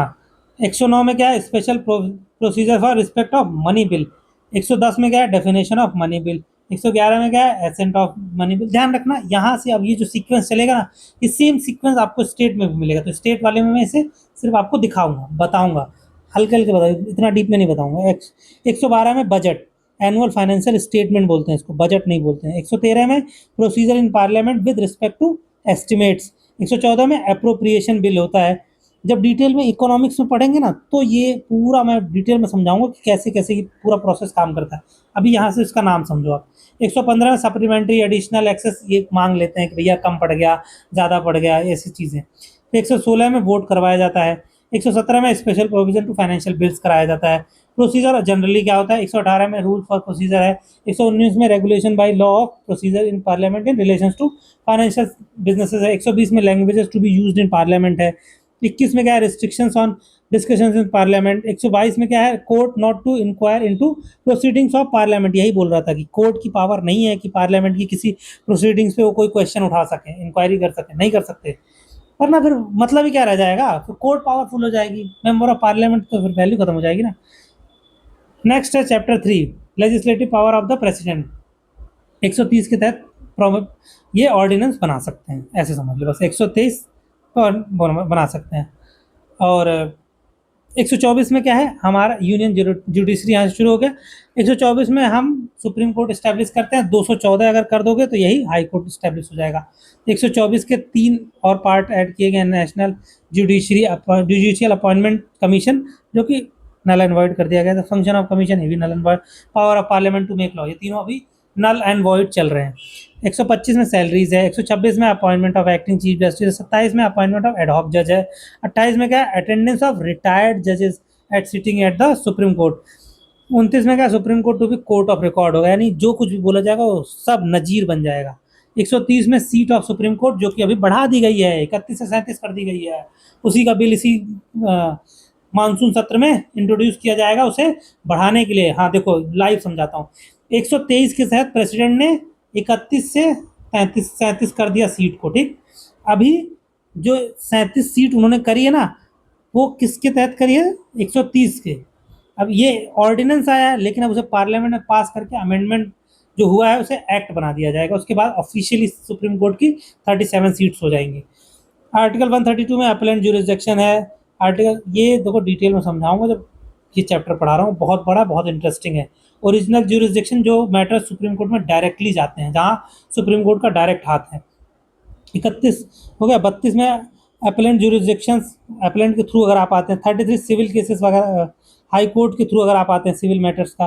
34 है appellate jurisdiction of the supreme Court in regards to criminal matter, इसमें सिविल मैटर है। 34 में क्रिमिनल मैटर्स हैं। 35 में jurisdiction and power of federal court under existing law to be exercise Supreme Court. 36 में क्या, SLP है, ये बहुत इंपॉर्टेंट है। SLP के थ्रू आप डायरेक्टली डिस्ट्रिक्ट कोर्ट से सुप्रीम कोर्ट जा सकते हो, अगर सुप्रीम कोर्ट ने अलाउ कर दिया। ये discretionary power of supreme Court है। 137 review of judgements of order of the supreme court. 138 enlargement of jurisdiction of the supreme court. 139 है conferment of supreme court of powers of issuing certain rights. 140 पे आ जाओ, transfer of certain cases है। 140 में ancillary power of supreme Court है। 141 में क्या है, law declared by Supreme Court to be binding on all court. All court का क्या मतलब है भाई, ऑल कोर्ट का क्या है, सीधे बोल देते लोअर कोर्ट नहीं, सब पर है। सब पर मतलब सुप्रीम कोर्ट पे भी मैरिट हो जाएगा। अगर किसी सुप्रीम कोर्ट की किसी कोर्ट ने कोई लॉ पास कर दिया तो वो सुप्रीम कोर्ट पर ही बाइंडिंग है, सब पर बाइंडिंग। आर्टिकल 142 ये है enforcement of decrees and order of Supreme Court and orders as to discriminate। 143 I love you होता है ना, 143 तो प्रेसिडेंट सुप्रीम कोर्ट से एडवाइस मांगेंगे कि भैया हमें बता दो किसी मैटर पे क्या बोलना है। मैटर कौन सा होगा, कॉन्स्टिट्यूशन से रिलेटेड, तो ये मना नहीं करेंगे, इनको बताना पड़ेगा, जवाब देना पड़ेगा। ऐसा 2 बार हो चुका है। नेक्स्ट आर्टिकल है आर्टिकल 145 रूल्स ऑफ कोर्ट, ठीक है। And 146 officers and servants and the expenses of the supreme court. देखो वैसे कॉन्स्टिट्यूशन में मेंशन करना क्यों ज़रूरी था, क्योंकि अगर जुडिशरी इंडिपेंडेंट रखनी है तो भैया उनको सैलरी दो ना, उनके पैसे से छेड़छाड़ नहीं कर सकती पार्लियामेंट बहुत ज़्यादा, तो इसलिए उनको इंडिपेंडेंस देने के लिए। 47 इंटरप्रिटेशन। इंटरप्रिटेशन क्या है, कोई भी चीज़ जो कॉन्स्टिट्यूशन ऑफ इंडिया में लिखी है जो ना किसी को समझ में आए तो वो कौन इंटरप्रेट करेगा, उसका पूरा राइट्स दिया जाता है सुप्रीम कोर्ट ऑफ इंडिया को। नेक्स्ट चैप्टर आता है chapter 5 and last chapter of the part 5, controller and auditor general of India. देखो एक बेसिक फैक्ट बताऊं, हमारे देश में ये कॉन्सेप्ट लाया गया था। कंट्रोलर का काम क्या है कि ये कोई भी फंड रिलीज होने से पहले एनालाइज करेगा कि वो फंड कहाँ जा रहा है। फिर ऑडिटर जनरल का काम क्या होता है कि वो जब यूज़ हो गया फंड तो वो डिसाइड करेगा कि ये फंड सही तरीके से इस्तेमाल हुआ या नहीं हुआ। लेकिन हमारे देश की बड़ी दुविधा क्या है कि हमारे यहाँ ये सी हट गया है, सिर्फ ऑडिटर जनरल ऑफ इंडिया हो गया। यानी पैसा जब पास होने को आता है ना, तब ये कंप्ट्रोलर का काम कुछ नहीं होता, ये कुछ नहीं करता वो। लेकिन जब पैसा खर्चा हो चुका है ना, उसके बाद ये काम कर रहे होते हैं सीएजी। इसीलिए देखोगे सीएजी की रिपोर्ट चाहे कॉमनवेल्थ गेम के ऊपर हो या 2G स्पेक्ट्रम के ऊपर हो, किसी भी चीज़ के ऊपर हो, ये खर्चा होने से पहले कुछ नहीं करते हैं। बट इसका थीम, इसकी जो आत्मा उसी चीज़ पे थी कि भैया चोरी होने से पहले आप रोक लो, चोरी होने के बाद आप चेक कर लो कि चोरी हुई कितनी। लेकिन हमारे यहाँ चोरी होने के बाद ये बस इतना चेक करते कि क्या, अरे इतना लुट गया, कि एक जो बाल्टी थी 10,000 की आई थी कॉमनवेल्थ गेम में। समझो आप, एक बाल्टी का दाम 10,000 था।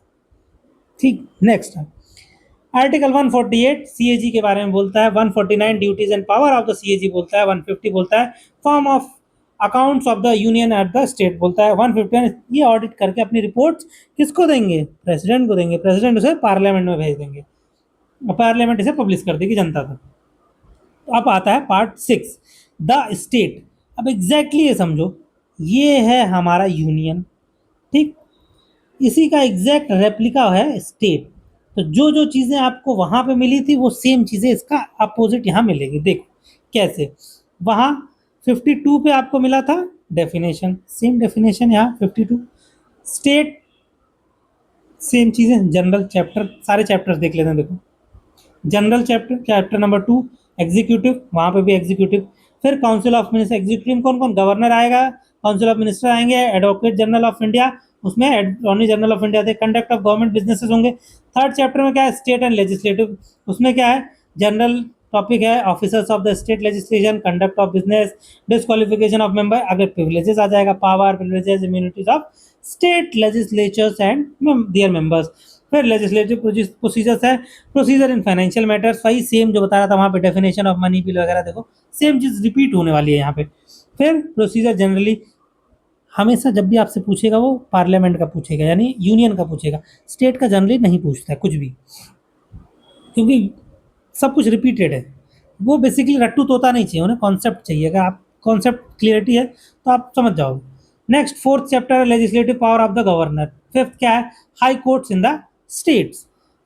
यूनियन में आपने पढ़ा था सुप्रीम कोर्ट, स्टेट आया है तो यहाँ पे हाई कोर्ट पढ़ोगे। अब हाई कोर्ट पढ़ा है तो उसके नीचे भी तो एक कोर्ट आती है, सबऑर्डिनेट कोर्ट, तो वो यूनियन स्टेट में आपको वो मिलेगा। नेक्स्ट चैप्टर आ जाए, पार्ट आ जाएगा, तो आप इसे डिटेल में सारे आर्टिकल्स को एक बार देख लेते हैं फटाफट।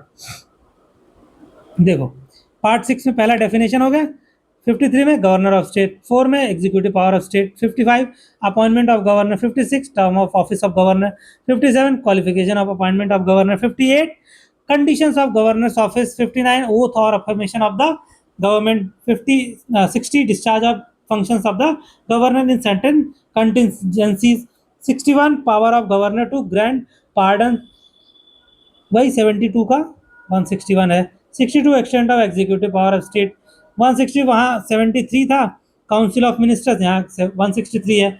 यहाँ पे 64 अदर प्रोविजंस टू मिनिस्टर्स, यहाँ वहाँ 76 था advocate attorney general of India, यहाँ advocate general of India.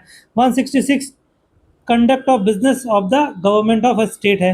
167 duties of chief minister as respect of the furnishing of information to governor ETC. Chapter 3 पे आ जाओ, द स्टेट लेजिस्लेचर जर्नल। 168 में constitution of legislation in state, वहाँ पे parliament की बात होती है। 169 एबोलिशन और creation of legislative council of state, वहाँ काउंसिल ऑफ स्टेट्स की बात होती है, यहाँ लेजिस्लेटिव काउंसिल ऑफ स्टेट्स है। 70 है कंपोजिशन ऑफ लेजिस्लेटिव असेंबली है। 71 पे क्या है? Composition of the legislative council है। 72 पे है duration of state. 73 qualification for membership of the state legislature. 174 है sessions of the state legislature, prorogation and dissolution. 175 है right of governor to address and send messages to the houses और houses. 76 है special addresses by the governor. 177 rights of minister and advocate general of, as भाई वहाँ पे attorney general था, उसको जो rights मिलते थे सेम यहाँ इसको है। ये अटेंड कर सकता है बच्चे, ये वोट नहीं कर सकता बंदा। 178 ये कौन होता है? ये वकील होता है, गवर्नमेंट की चीज़ों को रिप्रेजेंट करता है हाई कोर्ट में। 178 ऑफिसर्स ऑफ द, वहाँ पे सारे पार्लियामेंट के जो मेंबर्स थे जैसे स्पीकर, डिप्टी स्पीकर, यहाँ पे 178 में speaker and deputy speaker of legislative assembly है। 179 vacation of resignation and removal of the officers है। 180 में removal of deputy speaker other person from duties of the act. 180 है speaker of duties not to preside, वही same चीज की ये बंदा खुद के केस में जज नहीं बन सकता। 188 में स्पीकर डिप्टी स्पीकर अपने लिए उसमें प्रिसाइड नहीं कर सकता, जब इसके ही रिमूवल की बात चल रही है। 182 में चेयरमैन एंड डिप्टी चेयरमैन है। 183 में वेकेशन ऑफ रेजिग्नेशन है। 184 में पावर ऑफ डेप्यूटी चेयरमैन और other person of perform duties of the office of the और act to as a chairman. 185 है द चेयरमैन और deputy chairman not to preside, same चीज़ की अपने केस में जज नहीं बनेगा बंदा। 186 सैलरीज के बारे में, इन दोनों लोग चारों लोगों की salaries, speaker deputy speaker chairman and deputy chairman की सैलरी। 187 में सेक्रेटेरिएट ऑफ स्टेट रजिस्ट्रेचर, इसी की नौकरी के लिए बहुत सारे लोग भाग रहे होते हैं। Conduct of business 188 oath and affirmation of members, MLA के ओथ एंड अफर्मेशन, अगर ये वोट नहीं लेंगे ओथ एंड, वहाँ 99 था, यहाँ 188 है। 189 voting in house, power of houses to act notwithstanding vacancies and quorum.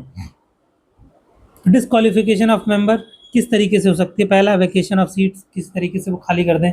91 disqualification ही उनकी मेंबरशिप रद्द हो जाए किसी वजह से।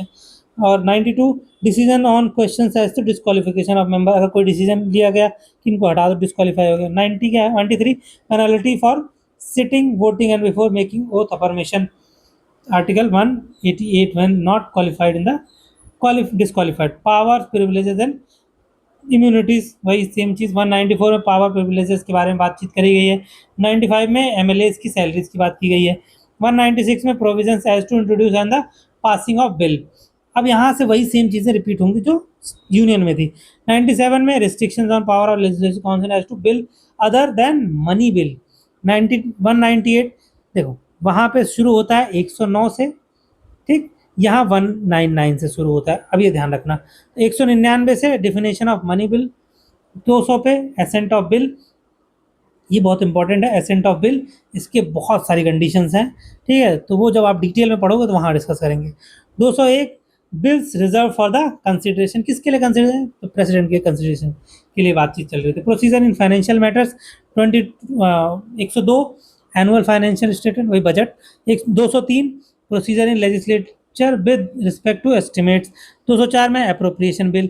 205 में सप्लीमेंट्री एंड एडिशनल और एक्सकेस ग्रांट। 206 में vote on account, votes of credit and exceptional grant. 207 में special provisions to financial bills. 208 में क्या है, प्रोसीजर जनरल रूल्स। 208 है rules of procedure. 209 regulations by law of procedure in the legislature of the state in relation to financial business। Next है 210 languages used in the legislature, यानी state legislation में कौन सी language इस्तेमाल की जाएगी, ये depend करता है उसकी लेजिस्लेशन क्या डिसाइड करती है। जैसे यूपी में इंग्लिश चलती है, उर्दू चलती है, हिंदी चलती है, तीनों लैंग्वेजेस मान्य हैं। 211 restrictions on discussions in the legislation. 212 courts not to inquire into the proceedings, वही सेम चीज़ वहाँ पे जैसे सुप्रीम कोर्ट नहीं कर सकती, यहाँ पे वैसे कोर्ट एमएलए की बातों को इंक्वायरी नहीं कर सकती, जो लेजिस्लेशन में बातचीत चल रही है। नेक्स्ट चैप्टर है 4th legislative power of the governor. जैसे वहाँ ऑर्डिनेंस था वैसे यहाँ पे ऑर्डिनेंस है गवर्नर का, promulgate ordinance 213।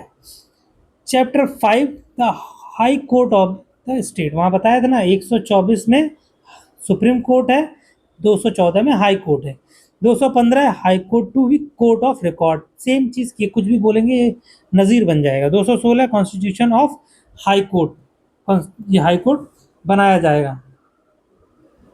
217 appointment and conditions of the office of a जज of a high court. 218 application of certain provisions relating to supreme court और to high court. 219 oath and affirmation of जजेस of high court. 220 restrictions on practice after being a permanent जज। 221 भाई restriction तो होगी ना कि भाई आप एक रिस्पेक्टेड पोस्ट पे आ गए हैं तो आप कुछ चीज़ें ना करें। 221 में इनकी सैलरीज। 222 में ट्रांसफ़र ऑफ जजेस from high court to another court, यहाँ पे गवर्नमेंट का कोई रोल नहीं होता, बट ऐसा कहने के लिए एक्चुअल में बहुत बड़ा रोल होता है। 223 appointment of acting chief justice. 224 appointment of additional and acting chief justice. 224 का ए अपॉइंटमेंट ऑफ रिटायर्ड जजेस at sitting of high court. 225 jurisdiction of existing high court. Jurisdiction decide करना बहुत जरूरी है वरना लड़ाई होगी। जैसे ये देखो दो कोर्ट हैं, अब ये मान लो इनका ओवरलैप हो गया, ये वाले एरिया में अगर कोई मैटर होगा तो ये बंदा इधर जाएगा कि इधर जाएगा, डिसाइड करना मुश्किल हो जाता है, तो इसलिए ज्यूरिसडिक्शंस डिसाइड किया जाता है। 226 power of high court to issue certain writs. देखो आर्टिकल 32 के तहत आप डायरेक्ट सुप्रीम कोर्ट में चले जाइए। आर्टिकल 26 के तहत आप हाई कोर्ट चले जाइए किसी भी मैटर पे। सुप्रीम कोर्ट में आप तब जाएंगे जब फंडामेंटल राइट वायलेट हुआ, लेकिन हाई कोर्ट में आप किसी भी मैटर में जा सकते हैं। सिविल केस हो या क्रिमिनल केस हो, दोनों केस में जा सकते हैं। आपका फंडामेंटल राइट वायलेट हुआ, 226 यूज़ कर लीजिए। आपका सिविल राइट्स वायलेट हो रहा है, आप 226 यूज़ कर लीजिए। क्रिमिनल राइट वायलेट हुआ, 226 यूज़ कर लीजिए। तो इसलिए 226 इज बिगर देन 32, समझे। Article 227 power of superintendence over all court by the high court. 228 है transfer of certain cases to high court.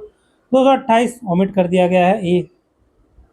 229 देखते हैं, officers and servants of the expenses of high court. 230 में extension of jurisdiction of high courts to union territories. 231 में establishment of common high court for 2 more states, जैसे जम्मू ये चंडीगढ़ जो है वो हरियाणा और पंजाब दोनों का कोर्ट है। जो चंडीगढ़ हाई कोर्ट है वो दोनों के लिए इस्तेमाल होता है। 233 यानी चैप्टर 6 पे आ जाओ, सबऑर्डिनेट कोर्ट्स यानी डिस्ट्रिक्ट कोर्ट्स में। अपॉइंटमेंट ऑफ डिस्ट्रिक्ट कोर्ट, देखो जुडिशरी में अगर आपको जाना है एग्जाम देके तो आप यहाँ डायरेक्टली भर्ती ले सकते हैं, हाई कोर्ट में आप डायरेक्ट नहीं जा सकते किसी एग्जाम के तहत। 233 अपॉइंटमेंट ऑफ डिस्ट्रिक्ट जजेस। 234 recruitment of person other than district जजेस टू जुडिशियल सर्विसेज, देखो ये बता रहे थे ना, ये 234। 235 control over subordinate courts, high court का इन पे कंट्रोल होता है अच्छा खासा। 236 interpretation. 237 application of the provisions of this chapter two certain class. देखो पार्ट 7 रिमूव कर दिया गया है। पार्ट 8 जो है यूनियन टेरिटरीज के बारे में है। यूनियन टेरिटरीज जो है उसमें देखो ना सिर्फ 3 ही आर्टिकल 29, 40, 39, 40, 41, बट ए बी करके इसे बढ़ा दिया गया। तो administration of union territory 239 A में क्या है, क्रिएशन ऑफ लोकल लेजिस्लेटर और council of minister to both for the certain union territories. Special provision with respect to Delhi, ये याद रखना 229 ए करके कई बार पूछ लेते हैं कि दिल्ली को इतना प्रोविजन कहाँ से राइट्स मिलता है। और इसी के तहत जो सीबीआई है उसको भी पावर मिलता है, पावर सीबीआई इसी के तहत बनी है। 239 बी के तहत ये ऑर्डिनेंस लेके आते हैं। 240 power of president to make regulations for certain union territories कर सकते हैं। 41 के तहत high courts for union territories. 242 omit कर दिया गया, खत्म कर दिया। अब आता है पार्ट 9। 243 डेफिनेशन, किसकी डेफिनेशन, पंचायत की। देखो एक सिंपल सी चीज़ पहले समझ लो फिर आप समझ जाओगे, आगे सब कुछ नहीं पढ़ना है इसमें। देखो पार्ट 9 क्या है, पंचायत। पार्ट 9 का बी ए क्या है, म्यूनसिपैलिटीज। पार्ट 9 का बी है कोऑपरेटिव सोसाइटीज। AOPG हट, AOPG हट, ए से लेके ओ तक, यानी 243 ए से लेके 243 ओ तक जो है वो पंचायत के बारे में बात करता है। आर्टिकल 243 पी से लेके 243 ZZ तक आता है, म्यूनसिपैलिटीज़ के बारे में बात करेगा। आर्टिकल 243 ZH से लेके आर्टिकल 243 ZT तक ये बात करेगा पार्ट 9 के बारे में, ठीक। 9 के बी के बारे में, कोऑपरेटिव सोसाइटी। इसमें सब नहीं पढ़ना है, तो जो कुछ PYQ में पूछा गया वो बता देता हूँ। 243 का डी जो है वो रिजर्वेशन ऑफ सीट्स के बारे में पूछा है इन्होंने। F पूछा है डिस्क्वालिफिकेशन ऑफ मेंबर्स। के पूछा है, के बहुत पूछा है, के पूछते हैं इलेक्शन टू द पंचायत। याद रखना 243 के 243 के में है election of panchayat. Same cheese 243 T में म्यूनसिपैलिटीज़ की रिजर्वेशन ऑफ सीट के बारे में बात की गई है। सेम चीज़ ZA में इनके इलेक्शन ऑफ म्यूनसिपैलिटीज़ की बात की गई है। नेक्स्ट सेम चीज़ अब आगे अब बता दिया मैंने, एच से लेके टी तक है यहाँ पे, इसके बारे में वो कभी पूछते नहीं कुछ, तो फालतू में टाइम वेस्ट ना करो इधर। अब आ जाओ पार्ट 10 में, यहाँ पे शेड्यूल्ड एंड ट्राइब एरियाज के बारे में। यहाँ पे एससी शेड्यूल्ड एरियाज और टाइप के बारे में बात करें 244 में, इससे भी ये क्वेश्चंस नहीं पूछे जाते हैं जनरली। नेक्स्ट पार्ट में आ जाओ, part 11, relation between union and state, यानी स्टेट और जो यूनियन है ये आपस में किस तरीके से कनेक्टेड है। तो उसके देखो चैप्टर्स क्या है। पहला चैप्टर है legislative relations, distribution of legislative power. तो लेजिस्लेशन रिलेशन में पहला क्या, पावर कैसे डिस्ट्रीब्यूट होगी। सेकंड चैप्टर क्या है, एडमिनिस्ट्रेटिव रिलेशंस, कि अब उसमें जनरल प्रोविजन है, जनरल प्रोविजंस के बाद क्या डिस्प्यूट अगर होगा तो वो कैसे सॉल्व करोगे, कोऑर्डिनेशन कैसे होंगे, वो सारी चीज़ें देखो। अब यहाँ से समझो 245 क्या बात करता है, extent of law made by Parliament and by the legislature of the state. 246 क्या बोलता है, subject matter of law made by the parliament and by the legislature of state. 245 extent of law made by Parliament and legislature of state. 246 देखो, इसमें detail में बताया जाता है कि कहाँ पे किसकी पावर डिस्ट्रीब्यूट हुई। 46 में क्या है, subject matters of law made by Parliament and by the legislature of, इसी इशू को रिजॉल्व करने के लिए शेड्यूल 7 है कि भैया ये यूनियन लिस्ट है, ये स्टेट लिस्ट है, ये कॉन्करेंट लिस्ट है। लेकिन कॉन्करेंट लिस्ट में भी आके मुद्दा फिर फंस जाता है। लेकिन ओवरऑल क्या है कि यहाँ पे पार्लियामेंट को सुप्रीमेसी दी जाती है, यूनियन को सुप्रीमेसी दी जाती है, कि कोई ऐसा कानून जो स्टेट बना रहा है ना, अगर उसमें पार्लियामेंट चाह ले तो वो बना सकती फिर से। देखो यही लिखा है 248 रिस्यूडरी पावर ऑफ लेजिस्लेचर, ठीक है। 247 power of parliament to provide for the establishment of certain additional courts. 248 residuary power of legislature. 249 power of parliament to legislate with respect to the matter in the state list in the national interest. 250 power of parliament to legislate with respect to any matter in the state lit if proclamation of emergency in the operation। देखो यही बोले ना, अगर emergency लागू है तो 250 के तहत ये कुछ भी नियम कानून बना सकते हैं। 251 में insolvency inconsistency between law made by parliament under article 249 50 the made by the legis, अगर कुछ इनकंसिस्टेंट है तो पार्लियामेंट फिर लॉ बना देगी। Power of 252 power of parliament to legislate for 2 और मोर स्टेट, पार्लियामेंट 2 या 3 4 स्टेट्स के लिए कानून बना दे। 253 legislation for giving effect to international agreement, यही आर्टिकल इनको पावर देती है कि ये इंटरनेशनल लेवल पे कुछ भी डील करके आए तो इन्हें स्टेट से पूछने की ज़रूरत नहीं है। बांग्लादेश से कोई ट्रीटी हुई हो उसे इम्प्लीमेंट करना है, आर्टिकल 100 का इन्होंने अमेंडमेंट किया, उसके लिए इन्होंने वेस्ट बंगाल से नहीं पूछा, ना ही असम से पूछा। क्यों? क्योंकि उन्हें पावर मिली है आर्टिकल 253 के तहत, ये चाहें तो अमेंडमेंट करके पूरे कुछ भी चेंजेस ला सकते हैं। 254 है inconsistency between law made by Parliament and law made by law legislator of the state, तो ऐसे केस में पार्लियामेंट का सुप्रीम होगा। 255 requirement as to recommendation and previous section sanctions to be regarded as matter of procedure only. Chapter 2 administrative relations, general का है 256 obligation of state and union. 257 control of union over state in certain cases. 258 57 का ए जो है omit कर दिया गया। 58 power of the union to confer powers ETC on state in certain cases. Next है 258 power of the state to entrust functions of to the union. 259 armed forces in states in part B of the first schedule, जो कि omit हो गया। 260 jurisdiction of union in relations to territories outside India. आपको territory outside India कौन सी है, जो out of India missions है ना, जैसे किसी देश का जो भी यहाँ पे ना एम्बेसी होगी वो उस देश की टेरिटरी मानी जाती है। जैसे इंडिया की जो भी एम्बेसीज आउट ऑफ इंडिया कहीं भी किसी देश में एम्बेसीज हैं वो इंडिया के पार्ट मानी जाती हैं, उससे जो कमाई होगी वो हमारे जीडीपी में काउंट होती है, समझे।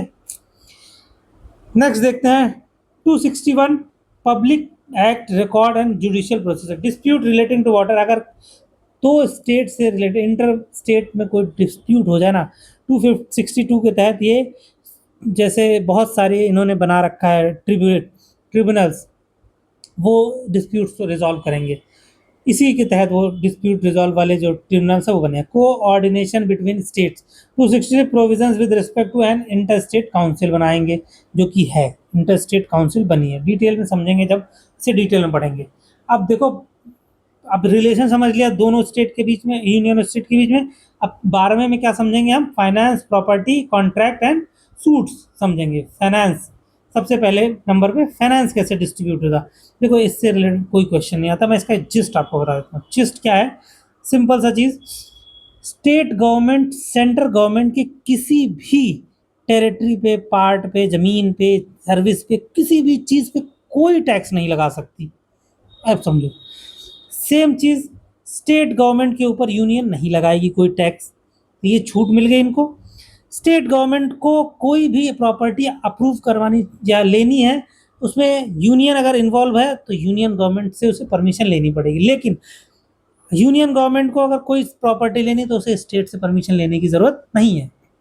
ठीक है, स्टेट ये यूनियन चाहे तो सरचार्ज लगा सकती है सर्टेन केसेस में। मतलब ओवरऑल यूनियन अगर चाहे तो कुछ भी कर सकते हैं। तो इस चैप्टर को पढ़ने की कोई मतलब, इन आर्टिकल्स को आप पढ़ें तो कोई मतलब नहीं। फिर भी एक बार हम शॉर्ट में देख लेते हैं। 264 interpretation, 265 taxes not to be imposed save by authority of law, 266 consolidated funds and public account of India and of the state. 266 में इसका मेंशन है। दो फंड है हमारे देश में, एक है कंसोलिडेशन फंड, एक है पब्लिक अकाउंट ऑफ इंडिया। इससे कैसे निकाले जाते हैं पैसे, उसकी अलग पूरी प्रोसीजर है, वो अलग वीडियो में जब डिटेल में पढ़ेंगे तब समझेंगे। तीसरा फंड है कंटिजेंसी, इसके नाम से समझ में आए, इमरजेंसी में, इमरजेंसी के लिए रखा हुआ फंड। ये डिस्ट्रीब्यूशन होता है यूनियन और स्टेट के बीच में। 268 duties levied by the union but collected and appropriated by state. देख रहे हो, लेवी कौन करेगा? यूनियन करेगा। कलेक्ट कौन करेगा? स्टेट करेगा। जैसे जीएसटी है, कलेक्ट कौन करता है? स्टेट करता है। ठीक, SGST। 269 tax levied and collected by union but assigned to the state. ऐसा टैक्स जो यूनियन लेवी करता है, कलेक्ट भी करता है और बाद में शेयर कर देता है स्टेट के साथ। 269 है levy collection of goods and services tax in course of inter state trade और कॉमर्स, उसी जीएसटी की बात कर रहा था। 270 tax levied and distributed between union and state. Tax को, जो टैक्स आया है उसका कैसे डिस्ट्रीब्यूशन होगा, इसी के तहत अभी आएगा। फाइनेंस कमीशन बनता है, वो डिसाइड करेगा किस तरीके से डिसाइड होता है। 271 surcharge on certain duties and tax for purposes of union. 272 है taxes which are levied and collected, ये तो ओमिट हो गया वैसे। 273 पढ़ते हैं, grants in levy leave of export duty on jute and jute products. 274 है prior recommendation of president requires for the bill affect taxation in which states are affected. 275 है grants from the union to certain states. 276 है taxes on professions, trade, calling and employments. 277 savings. 278 omit कर दिया गया। 279 calculation of net proceeds. 279 A GST, यही 2017 में add किया गया है। मैंने अभी बात किया था ना कि फाइनेंस कमीशन आएगा, तो 280 फाइनेंस कमीशन है। सारे कॉन्स्टिट्यूशनल नॉन कॉन्स्टिट्यूशनल बॉडी का एक पीडीएफ मैंने बनाया है, आप लोगों के बिहार पे बहुत मेहनत करके मैंने बनाया है, वो पीडीएफ दे दूंगा। बहुत आराम से पढ़ना उसको, वो इनफ है, उससे ज़्यादा कहीं नहीं पूछा जाता, उससे ज़्यादा आएगा भी नहीं किसी से। 281 है recommendations of the financial commission. अब आप बताएंगे 16 फाइनेंस कमीशन के हेड कौन थे, कमेंट करके बताना। Miscellaneous finance provisions. 282 expenditure defrayable by the union or state out of its revenue. 283 custody or etc of consolidated fund, contingency fund and money credited to the public account. 284 है custody of suitors deposits and other money received by public servants and courts. 285 है exception of property of union from the taxation, state taxation, यही अभी बता रहा था। 286 restrictions as to imposition of tax on the sales or purchase of goods. 287 exceptions from taxes on electricity. 288 exemption from taxation by state in respect of water or electricity in certain cases. 289 exemption of property and income of state from union taxation देगा, ये पता है union इनके उस पर tax नहीं लगाएगा और स्टेट इनके ऊपर टैक्स नहीं लगाएगा यूनियन के ऊपर। 290 adjustment in respect of certain expenses and pensions. 290 A annual payment of certain Devaswom fund, Devaswom fund. एक इंटरेस्टिंग फैक्ट बताऊं, इन्होंने क्या लिखा है, देवस्वाम फंड। मैंने अभी स्टार्टिंग में बोला था कि मंदिर इंडिपेंडेंटली नहीं काम करते हैं, ये जो मंदिर है ना उनके जो पैसे हैं उनको कलेक्ट किया जाता है, ये अलग से फंड है, देवस्वाम फंड। समझ रहे हो आप, कॉन्स्टिट्यूशन में अमेंडमेंट करके डाल दिया गया है। अब आप क्वेश्चन नहीं पूछोगे उनसे जो धर्म की रक्षा करने की बात करते हैं, ये पैसा कहाँ जा रहा है, सरकार के पास जा रहा है, बाकी के जगहों से पैसा काहे नहीं जा रहा है। सबके साथ ऐसा होना चाहिए, सारे धर्म को करो। खैर आगे बढ़ते हैं, हमें तो न्यूट्रल होकर पढ़ना है पॉलिटी। Chapter 2 borrowing. 292 देखो एक सिंपल बता देता हूँ, समझ जाओगे आप। गवर्नमेंट ऑफ इंडिया बोरो करती है, स्टेट बोरो करेगी, लेकिन कंडीशन क्या है 293, ये स्टेट बोरो करने से पहले गवर्नमेंट ऑफ इंडिया से परमिशन लेंगी, अगर इन्होंने कुछ भी गवर्नमेंट ऑफ इंडिया से फंड पहले से उठा रखा है। अगर नहीं उठाया तो ये इंडिपेंडेंट बाहर से पैसे ले सकते हैं, बट ऐसा है नहीं, हर स्टेट ने गवर्नमेंट ऑफ इंडिया से कुछ ना कुछ फंड ले रखे हैं, इसलिए ये इंडिपेंडेंट बोरोइंग नहीं कर सकते। अब आता है chapter 3 property contracts rights liabilities obligations and suits. 294 बोलता है succession to property assets rights liabilities and obligations in certain cases. 295 है succession to property assets rights liabilities and in other cases. 296 क्या है, प्रॉपर्टी एक्वायरिंग बाय चेक और lapse of bona vacantia, पता नहीं, हमारे काम की चीज़ नहीं है अभी ये। 297 things of value within territorial water और continental shelf and resources of the exclusive economic zone to vest in the union. अगर इसको समझना है ना, कमेंट करना, इसकी प्रॉपर डिटेल वीडियो बना के लाऊंगा, समझा दूंगा। ये जो टेरिटोरियल वाटर क्या है, कंटिनेंटल सेल्फ क्या होता है, एक्सक्लूसिव इकोनॉमिक जोन, सब समझा दूंगा, कमेंट लेकिन करना पड़ेगा। 298 power to carry on trade. 299 contracts. 300 suits and proceedings. Chapter 4 है राइट टू प्रॉपर्टीज। जो 31 था ना, 31 उसको उठा के यहाँ कर दिया 31 में, 300 ए में। Person not to deprived of property save by authority of law, जो आपका फंडामेंटल राइट्स था, अब आपका लीगल राइट्स हो गया। Part 13 trade commerce and intercourse within the territory of India, within the territory of India. 301 है freedom of trade commerce and intercourse. 302 है power of parliament to impose restrictions on trade commerce and intercourse. Parliament के पास power है, वो चाहें तो कोई भी रिस्ट्रिक्शंस लगा सकते हैं। 303 में क्या है, restrictions on legislative powers of the union and of the states with regard to trade and commerce. 304 क्या, restrictions on trade commerce and intercourse among the states. 305 क्या है, saving of existing law and law providing for the state monopolies. 306 तो omit हो चुका है। 307 है appointment of authorities for carrying out the purposes of article 301। 301 से 304 तक के चीज़ों को मैनेज करने के लिए 307 के अकॉर्डिंग आपको एक अथॉरिटी बनानी है, ठीक, खत्म इसी से। अब आ जाओ पार्ट 14, ये है जिसकी आप तैयारी कर रहे हो।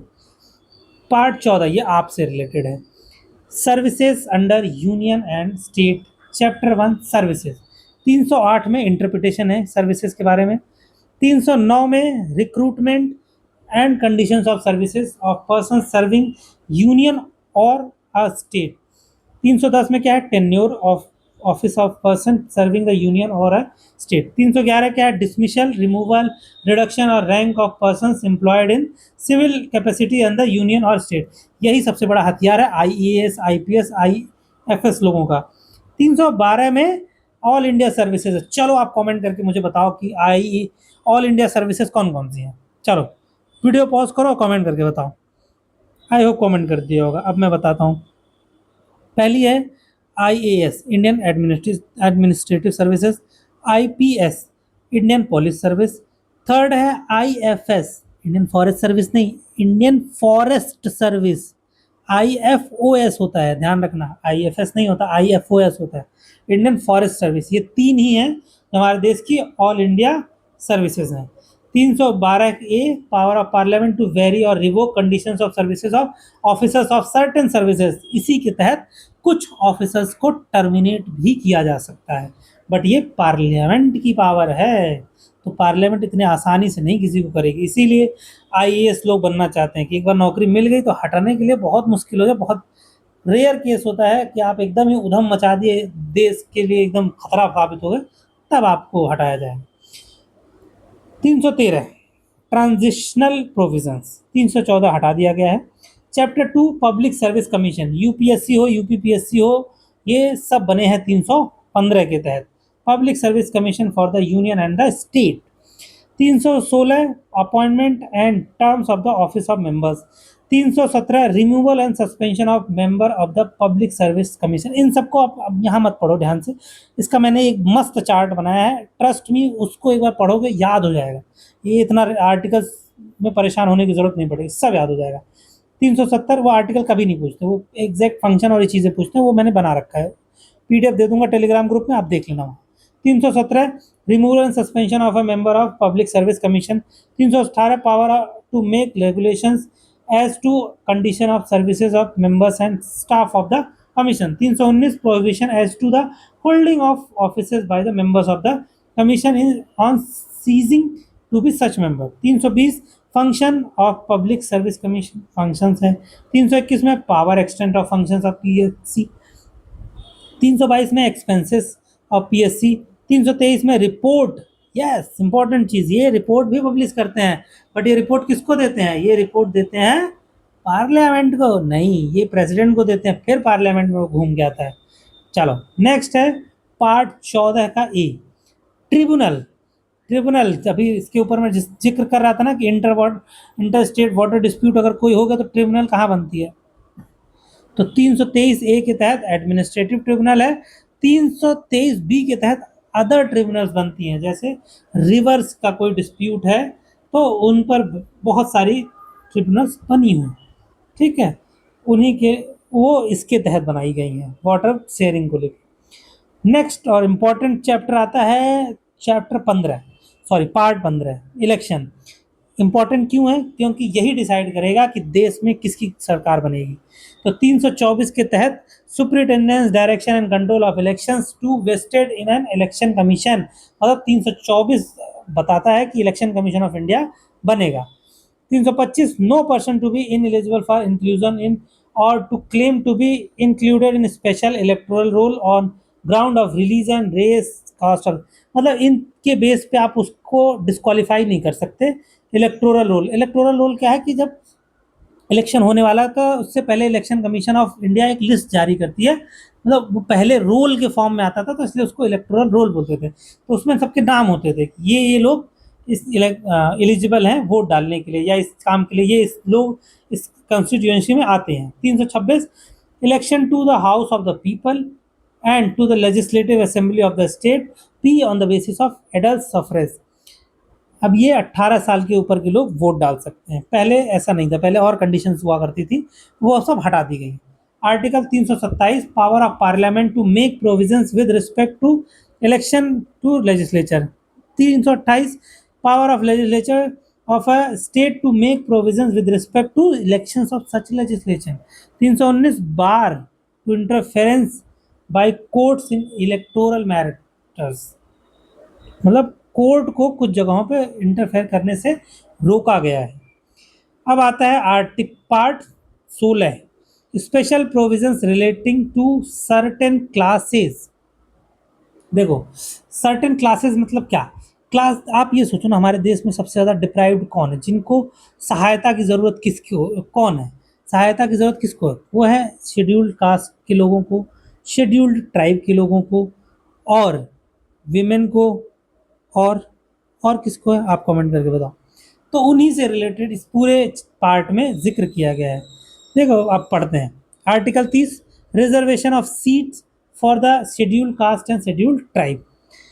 30A reservation of seats for women in the house of the people, ये अमेंडमेंट आ चुका है। 301 330 ए के तहत विमेंस के लिए सीट रिजर्व कर दी गई। 331 representation of Anglo Indian community in the house of people, ये अब खत्म कर दिया गया।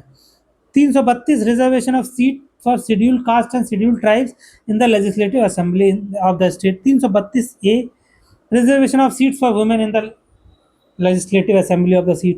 333 representation of the Anglo-Indian community in the legislative assembly of the seat. 334 reservation of seat and special representation to cease after certain period. 334 a reservation of seat for the women take effect. 335 claims of scheduled caste and scheduled tribe to services and posts. Next है 336 special provisions for Anglo Indian community in certain services. 337 special provisions with respect to educational grant for the benefit of Anglo Indian. वैसे इतना है कौन? अरे वो लोग जो जिनके पिताजी यूरोपियन थे, माताजी इंडियन थे, उनसे जन्मा कोई बच्चा जो अभी भी हमारे देश में रहता है, उनकी जनरेशन के लिए बोला जाता है एंग्लो इंडियन। 338 बहुत इंपॉर्टेंट है, ध्यान रखना, पूछते हैं ये। 338 national commission for scheduled caste. पहले 338 के तहत सिर्फ शेड्यूल्ड कास्ट था, लेकिन उस समय ये लोग क्या करते थे, एसटी को भी इसी में काउंट कर लेते थे। मानते थे कि जो NC-SC बोला जाता था कि वो ट्राइब को भी इसमें ऐड करे। पर 1992 में ऐसा समझा गया कि नहीं भैया, ये नहीं देख सकते, शेड्यूल्ड ट्राइब के प्रॉब्लम्स को नहीं सॉल्व कर सकते, तो इसलिए बाद में 338 ए में national commission for scheduled tribe बनाया गया। कुछ टाइम के बाद ये समझ में आया कि नहीं भैया, national commission for backward classes भी बनाना पड़ेगा। तो ये करीब 6-7 सालों के बाद, आई गेस 1998 के आसपास, एक बार आप डेटा देख लेना, 338 बी बनाया, ऐड किया गया। नेक्स्ट है 339 control of the union over the administration of scheduled area and the welfare of scheduled tribe. Next है 340 appointment of commission to investigate conditions of backward classes. Next 341 यहाँ पे scheduled caste defined है। अगर कभी पूछ लेना कि शेड्यूल्ड कास्ट की डेफिनेशन दी गई है कॉन्स्टिट्यूशन में, तो यस दी गई है। शेड्यूल्ड ट्राइब की डेफिनेशन यस दी गई है। 342 A socially and educationally backward classes के बारे में बात करता है। Part 17 official languages. Chapter 1 languages of union, chapter 2 में रीजनल लैंग्वेजेस, चैप्टर 3 में languages of supreme court and high court. देखो 343 आर्टिकल क्या कहता है, ऑफिशियल लैंग्वेज ऑफ यूनियन क्या रहेगी, वो तो यूनियन ने डिसाइड किया, इंग्लिश नहीं, सारे लैंग्वेजेस में ये करते हैं। 344 commission and committee of parliament on official languages, ठीक है। 345 ऑफिशियल लैंग्वेज और languages of a state. 346 official language for communication between one state and another और between a state and union. 347 special provisions relating to language spoken by sections of the population of state. Chapter 3 language of supreme court, high court. 348 language to be used in supreme court and in high court for act bills etc। 349 special procedure for enactment of certain laws relating to languages. Next है chapter 4 special directives. Article 350 बोलता है language to be used in representation for redress of grievances. 350 A बोलता है facilities for instruction in mother tongue at primary stage, वही FIR वाली जो बात बोली थी। 350 A B special officers for linguistic minorities, ये बात मैंने स्टार्टिंग में बताई थी। 351 directive for development of the Hindi language. Next है पार्ट 18 एमरजेंसी प्रोविजंस, ये मैंने ऑलरेडी एक बार बता दिया, फिर से बताता हूँ। 352, 356, 360 यही 3 मेन है। इसको बोलते हैं national emergency, proclamation of energy emergency इसको बोलते हैं, स्टेट इमरजेंसी इसको बोलते हैं, फाइनेंशियल इमरजेंसी, ठीक।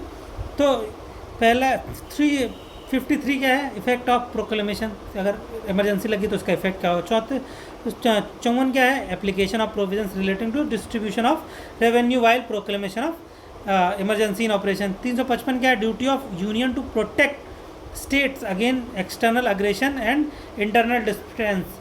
UPSC ने ये क्वेश्चन पूछा था, यूपीपीएससी ने भी ये क्वेश्चन पूछा हुआ है कि 355 के तहत स्टेट यूनियन की जिम्मेदारी होती है कि वो स्टेट को प्रोटेक्ट करे।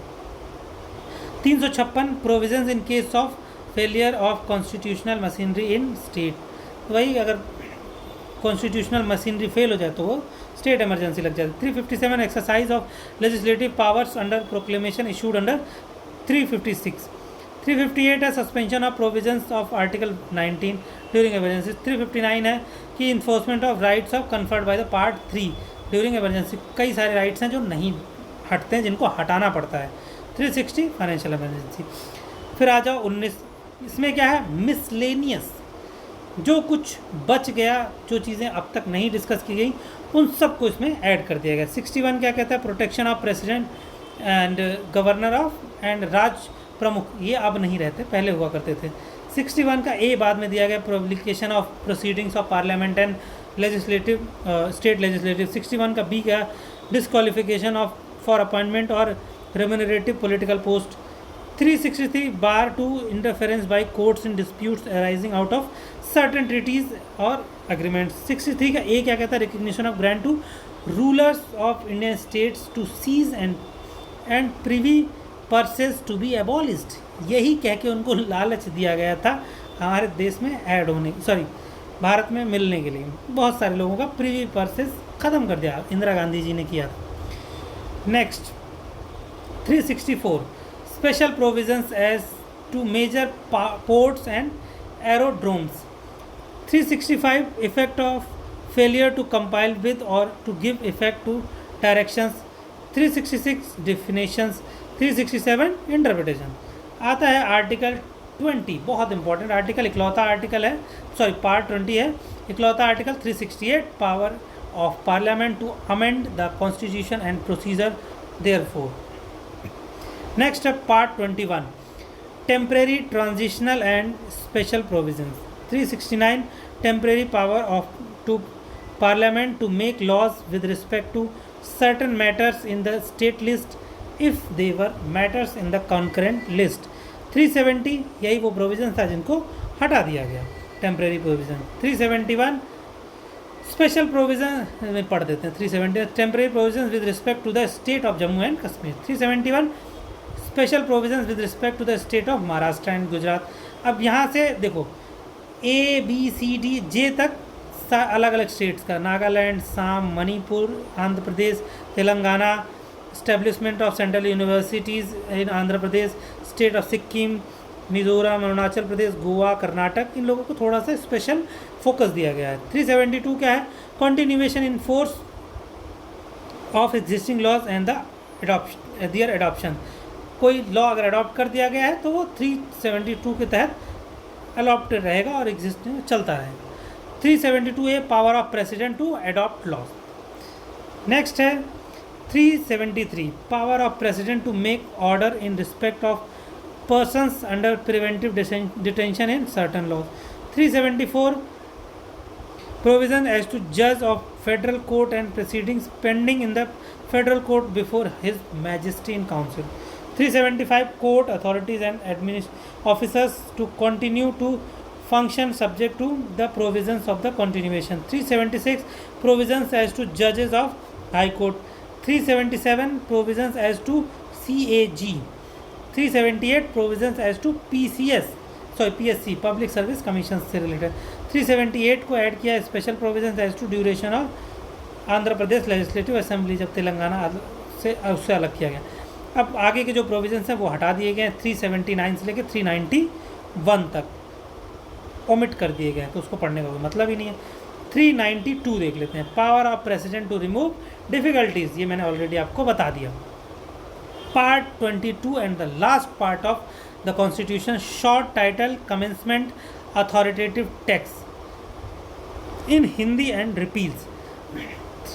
393 में short title the Constitution of India नाम दिया गया।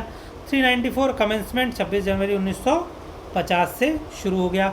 394 है authoritative text in Hindi language, ये बाद में किया गया था, ठीक है। 395 रिपील किसको किया गया, the government of India act 1935 वाले को, और जो इंडिपेंडेंस एक्ट 1947 था उसको भी रिपील कर दिया गया था। उसके बाद से कॉन्स्टिट्यूशन ऑफ इंडिया को लागू कर दिया गया।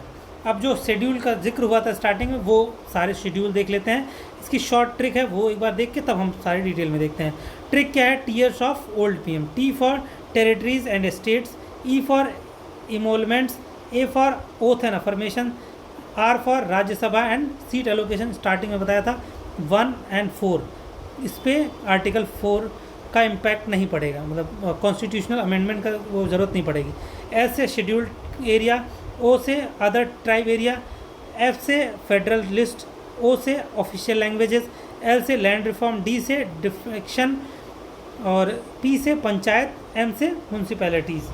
ठीक है, तो ये ध्यान रखना। 52nd अमेंडमेंट 73rd अमेंडमेंट के बाद आया और 74th, यानी स्टार्टिंग में सिर्फ 8 थे, बाद में 3 और ऐड कर दिए गए, सॉरी 9 थे, बाद में 3 और ऐड कर दिए, तो अब टोटल 12 हैं। फर्स्ट शेड्यूल द स्टेट, उसके अंदर क्या है? The union territories. इसके अंदर जो डिटेल्ड में लिखा है वो लास्ट में प्रोविज़न में लिखा हुआ है।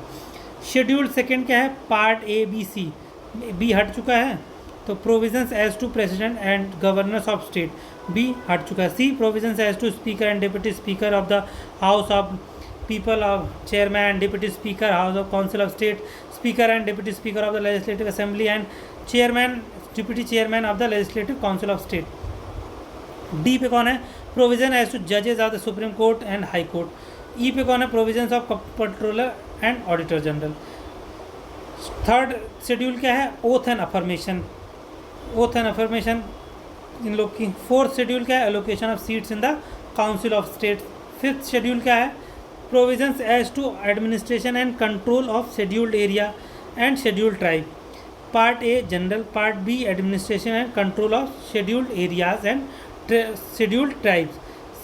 सी में शेड्यूल्ड एरियाज, डी में अमेंडमेंट एंड, देखो इसके बारे में ना और डिटेल में आगे जब पूरा कॉन्स्टिट्यूशन पढ़ोगे ना तो इन सब के बारे में बहुत डिटेल में भी लिखा हुआ है।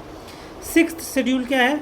सिक्स्थ शेड्यूल है provisions as to administration of tribal areas in the state. ऐसा जान लो 5 और 6 ट्राइब से रिलेटेड है, तो ट्राइबल एरियाज़ के बारे में बात करेगा। बट सिक्स में क्या है? सिर्फ वो ATM M या ATM M मान लो, या कुछ भी तरीके से याद कर लो। ए से अरुणाचल प्रदेश, मेघालय, त्रिपुरा एंड मिजोरम, सिर्फ इन 4 स्टेट्स के लिए है ये सिक्स्थ शेड्यूल। सेवन्थ शेड्यूल बताया था union list, state list, concurrent list. Eighth schedule languages के बारे में, अंदर वो सारी लैंग्वेजेस 22 लैंग्वेजेस का जिक्र किया गया है। Ninth schedule validation of certain acts and regulations. Tenth schedule provisions of defection, disqualification on grounds of defection, दल बदल का कानून बोलते हैं इसको। 11th शेड्यूल क्या है? Power, authorities and responsibilities of panchayat. 12th schedule क्या है? Power, authorities and responsibilities of municipalities. Appendixes क्या है? 1, 2 और 3 अपेंडिक्सेस हैं। इसके बाद से हमारा ओरिजिनल कॉन्स्टिट्यूशन शुरू हो जाता है, यहाँ से प्रियम्बल स्टार्ट हो जाएगा, जिसको हम पढ़ेंगे अगले लैंग्वेज में। उसको आप देखना चाहते हैं तो प्लेलिस्ट को फॉलो करिए। अगली वीडियो में हम शुरू करेंगे preamble, the constitution of India. Preamble ये समझ लो उसका आइडेंटिटी कार्ड है। ये बात किसने कही थी बताऊंगा आपको अगली वीडियो में।